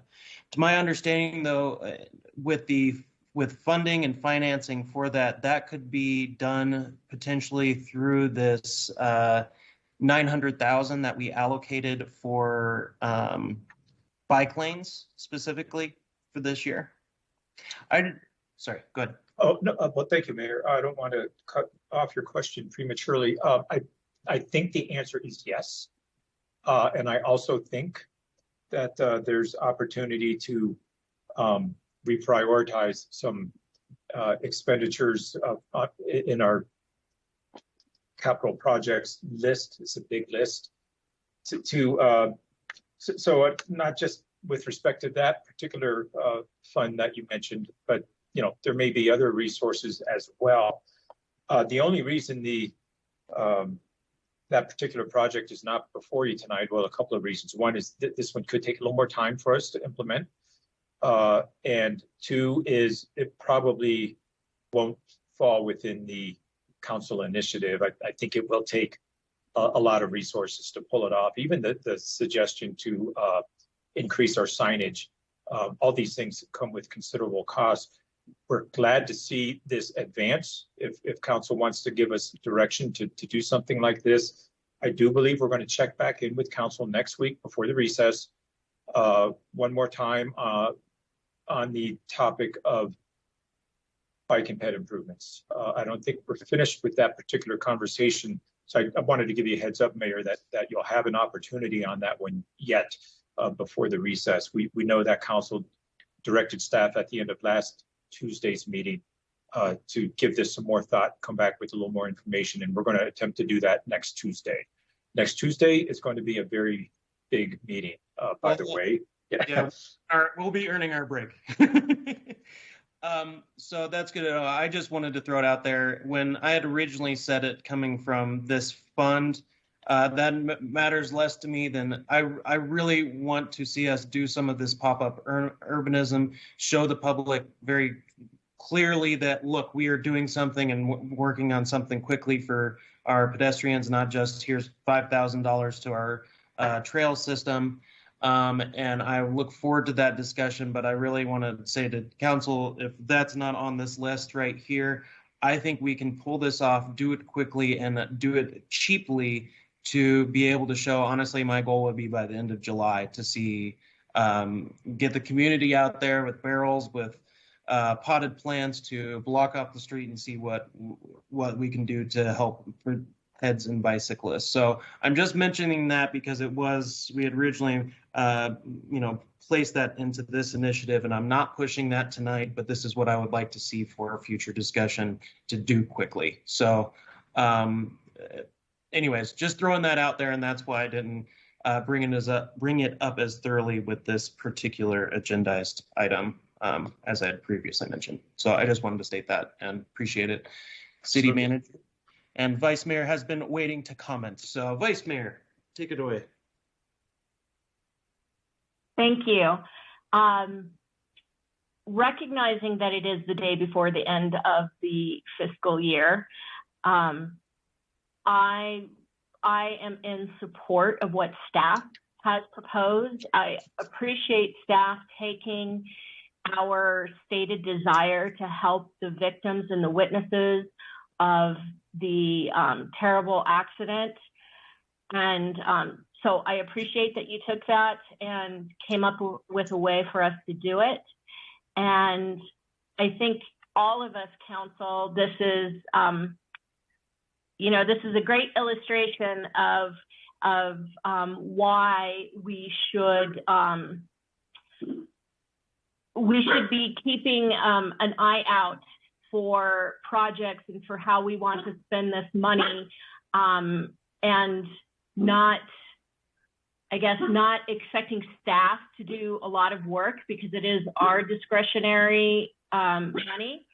And hopefully we can have this discussion before June 29th of next year. Thanks. Thank you, Vice Mayor. I would like to say I would feel a lot more comfortable giving dollars to an organization rather than individuals. It makes me really uncomfortable setting a precedence that, to an individual rather than to an organization. I guess I'll be a little blunt here. Right now in this community, we have a lot of trauma. We have a lot of mental health issues that are being faced that these organizations that do very well at what they do are resource strapped, trying to figure out how best to allocate that to serve the most people and the most in need. And this tragic bicycle accident is traumatic. It absolutely deserves assistance from mental health support. So does the women who are raped every single day in our community. So do the children in our community that have cigarettes put on them every day by their caretakers. So does, a year and a half ago when an individual a mom and grandma had to watch as the father beat to death their 2-year-old. There is so much trauma and mental health cases and care that is needed in our community. This is amongst them, very legitimate. But I would feel a lot more comfortable giving it to an organization to be able to help with mental health services and allocate that accordingly. So I know we may already have direction enough on this situation, but I'd like the input here because I think sometimes we're getting a little bit of our course blinders on here to the realization of what so many in our community are facing right now. So Councilmember Shimoni. And help the organizations that have already been helping these victims is my point with victim witness, etc. So we are helping those that are helping them already. So anyways. Do you know if victim witness offers one-on-one counseling? I'm not sure. Sorry, city attorney just put in a C, so I like to defer to him whenever he does that. Real quick. Well, thanks, Mayor. Mayor and Council, just a quick clarification. No money is being given by the city to individuals. It's going through a nonprofit, as the city manager has indicated, through a service contract with the nonprofit organization. I just want to make sure that's clear for the record. Okay. Thank you. Thank you, city attorney. I guess my only comment, Mayor, I appreciate your comments. If there is political will and majority to support the individuals involved with this tragedy that occurred with cyclists not too long ago, I don't think it should go to individuals either, Mayor. I think it should go to either a mental health counseling agency, something along those lines. I just want to make sure that they're providing the service of one-on-one counseling and therapy. That's my biggest concern if we're moving forward with this. And then I just wanted to mention to City Manager, I appreciate the flexibility of this fund. I appreciate the lack of structure. And I think in the first few years, we're going to be a little clunky with it as a council body, but in the end, it's going to be something really positive for all of us in the community. So thank you. And thank you, council, for your dialogue tonight. Thank you, Mayor. Thank you, Councilmember. So just to clarify, Councilmember Shimoni, you would be interested in giving it to an organization who does provide one-on-one services? Yes. Okay. Good. Councilmember Sweet. Thank you. I'm trying to look up the website for Victim Witness to get a clear understanding if they offer the one-on-one services. I believe they do. And I guess, you know, this conversation has been somewhat fascinating for me to listen to. I'm slightly uncomfortable because I'm more methodical and like to plan things out more than this last minute conversation. But I understand, as someone who's new to council, I didn't really understand this fund, and now I do. So hopefully moving forward, we can kind of pre-plan things a little bit better.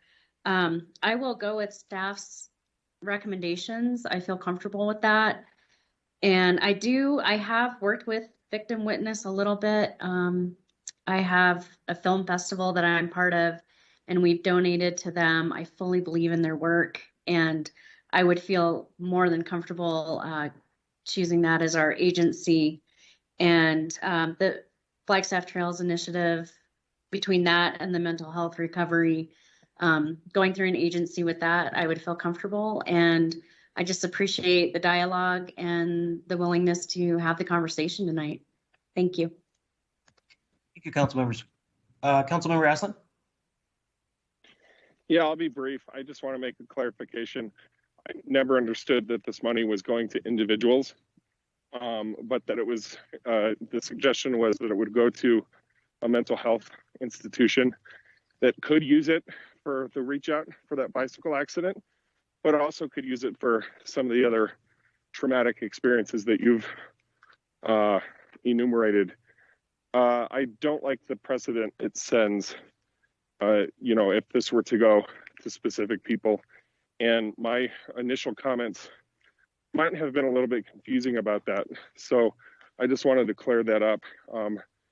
The money's not to go to bicycle victims, but to an organization that has been identified that can provide those services to people like bicycle victims. Thank you, Councilmember Aslan. Have we gotten clear enough direction on this item? Do we need to do a vote for each one of these? Again, I guess we're all trying to figure out what the heck this fund is and the procedure, since this is the first time we've ever dealt with it. So I do see Mr. Tatter has a comment. Thank you, Mayor. Yeah, I'm seeing support for both items, Flagstaff Trail initiatives and mental health. The one thing is clarity. I think staff's recommendation is the 5,000 level. I've heard at least 2 people reference the staff recommendation, but I also heard a couple mention up to 10,000. Staff recommends 5,000, which was as similar as last year's contribution. And it was partnered with the county and the Forest Service in contributions to Flagstaff Trails Initiative. And then I understand the mental health side, but we want to select an agency that can provide that one-on-one support. And we can definitely look for that tomorrow morning and find that. So just a matter of the dollar amount for the mental health and the FTI. What are we landing on as a team? Thanks. Thank you, Mr. Tatter. Councilmember Salas has a comment. Thank you, Mr. Mayor. Well, speaking from my personal experience dealing with domestic violence, I actually was referred to a nonprofit Northland Family Help Center, which works with the victim witness services, because victim witness services is with the county, and the Northland Family Help Center is the counseling and other resources for families, women and children facing traumas, as the mayor has mentioned, and other domestic violence issues. So I think when it comes to lending support to the victims of the bike accident, and also lending support to I call them warriors overcoming trauma and violence is through a nonprofit, and working with United Way and reaching out to other nonprofits such as Northland Family Help Center, and there may be other nonprofits out there as well, lending support for these vulnerable members of our community. Thank you. Thank you, Councilmember Salas. Let's work to wrap this up a bit and give some clear direction. But Councilmember Shimoni, you have a comment? Yeah, I was just going to help with that direction, and maybe a thumbs up, thumbs down might be the best approach, Mayor. But I was just going to say I'm good with the FTI funding up to 10,000, and then 5,000 for the mental health, and that's, I guess, my thumbs up. Thank you. Okay, we do have $25,000 to work with. We're kind of just throwing out numbers at this point, but what I would like to see is, because we've been doing this 5,000 to 10,000 range for the FTI. I would like to suggest $7,500 for Flagstaff Trails Initiative, and $17,500 that will go to one-on-one mental health services in our community, whether that is to victim witness, the Northland Family, apologies, the organization that Councilmember Salas, and we can leave it up to the city staff to make sure that allocation goes to the right place for those services. So that's my suggestion: $7,500 to FTI, $17,500 to entity that can provide one-on-one care. So I will second that. I have Councilmember Shimoni, Councilmember Aslan on board with that. I do see Councilmember and Councilmember Sweet and Councilmember Salas. Councilmember McCarthy does have a C in the chat box, and thumbs up from Vice Mayor. Councilman McCarthy, did you have a comment? Yes, Mayor, I will support your suggestion on the amount for the mental health, and I will be a no on the Flagstaff Trails Initiative, and not because they're not doing good work, but it just doesn't seem appropriate at this time. I realize that I'm going to be overruled, and that's fine. Thank you. Thank you, Councilmember McCarthy, and I completely understand. We're still trying to figure out this fund and making sure that we're doing it in a manner that is befitting and sits well with us. So definitely understand. With that, I think we have the direction for staff. That brings us to agenda item 3, public participation. Do we have anything for that section, Ms. Fobar? No additional public comment. So we're down. So we were down to info items, 2 from mayor, council, and city manager. So I will go down the list here, starting with vice mayor. Nothing for me tonight. Thank you. Thank you, vice mayor. Councilmember Estlin. Thank you. Not much. City manager, you might recall I sent you an email today with the fair request for some draft language for a resolution in support of the Endangered Species Act. And if we can get that agendized at some point, no hurry, I can provide a little bit more of an explanation of the context for that. Thank you. Thank you, Councilmember. Councilmember McCarthy. Nothing tonight. Thank you. Thank you, Councilmember. Councilmember Salas.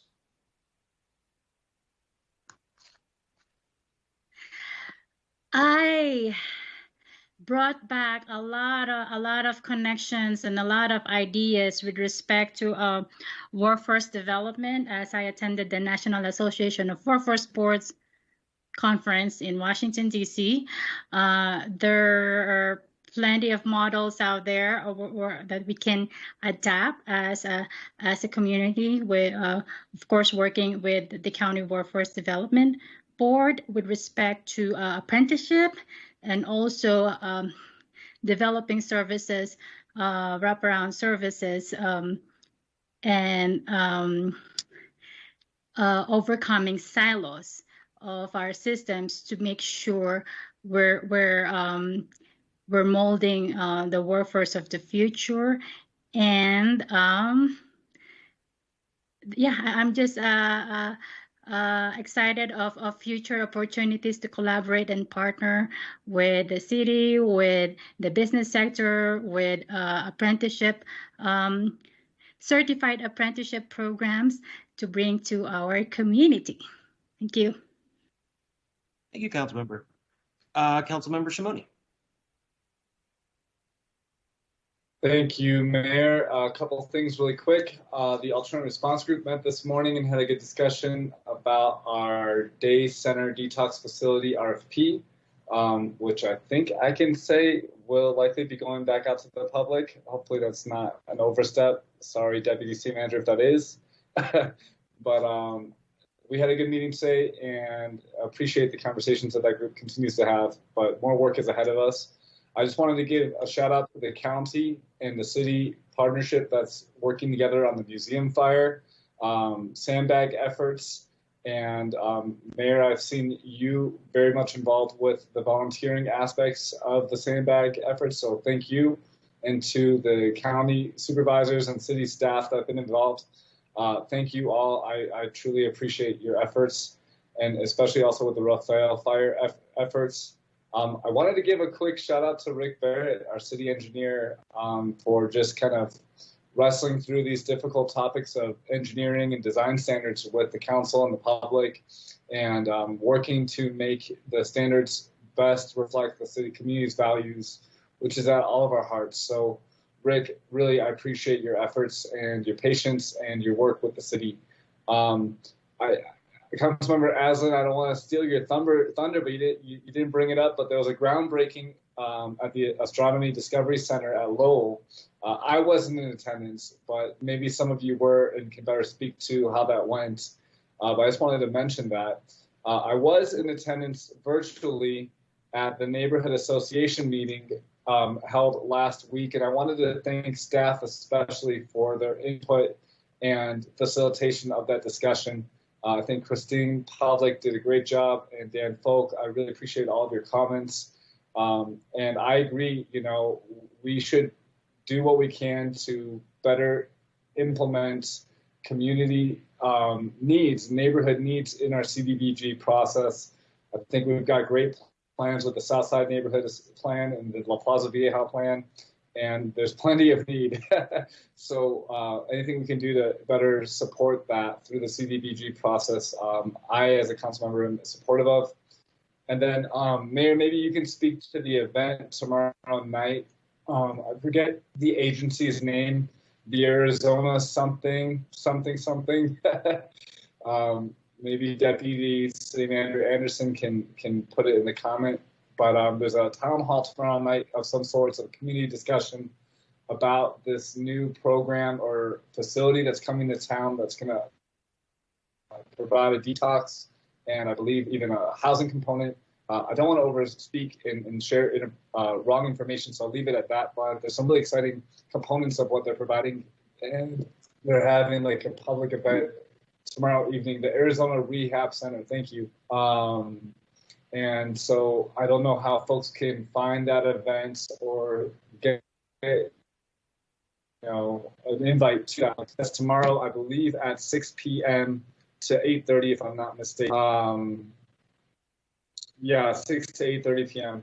Anyways, good meeting today, Council. Appreciate all of the conversation we had, and well done, everybody. Appreciate it. Thank you, Mayor. Thank you, Councilmember Shimoni.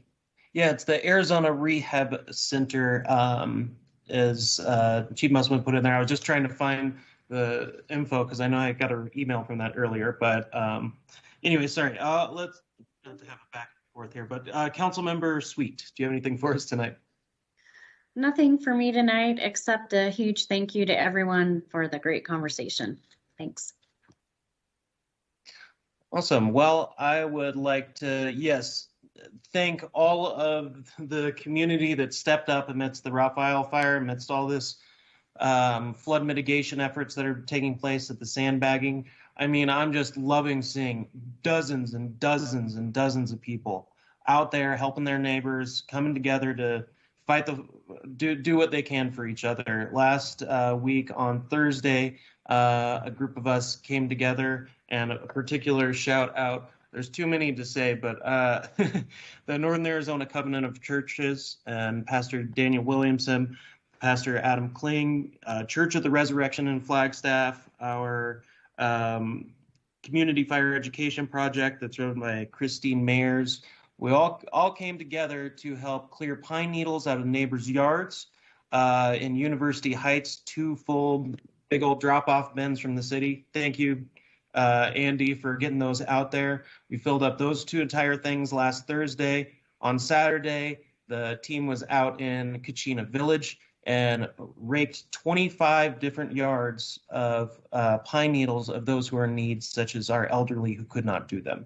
So, and then filled up 2 full garbage trucks plus 2.5 or 3 full bins of pine needles in giant, 8-footers bins. So it was a huge effort, and it was exciting to see everyone, and everyone was happy to help out. And I just really appreciate how much that is our community, that in times of these need, we rally together, we help out our neighbors and make things happen. So I really appreciate all the efforts on everyone's part to see those that very successful ad hoc last minute 24-hour planned events to just, hey, we got to do something, let's go do it. So aside from that, Lowell Observatory was a great groundbreaking ceremony that I was giddy walking from the parking lot up to the event, just because I'm so excited to see that kind of scientific education building and what that's going to mean to our children and the magic and wonder it fills us all with to be at Lowell. So I could drone on a bit, but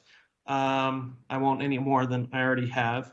Aside from that, City Manager, do you have anything for us tonight? No, thank you, Mr. Mayor.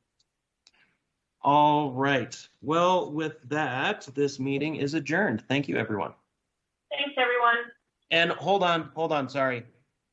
I just wanted to thank all of the firefighters out there right now. I apologize. I should have said more. Thank you for protecting our city. Thank you for protecting all the residents in our surrounding communities. And what we would do without you, I don't know. But we are so grateful to have you, your leadership, and all of the many hands on deck that helped protect us. So thank you, thank you, thank you.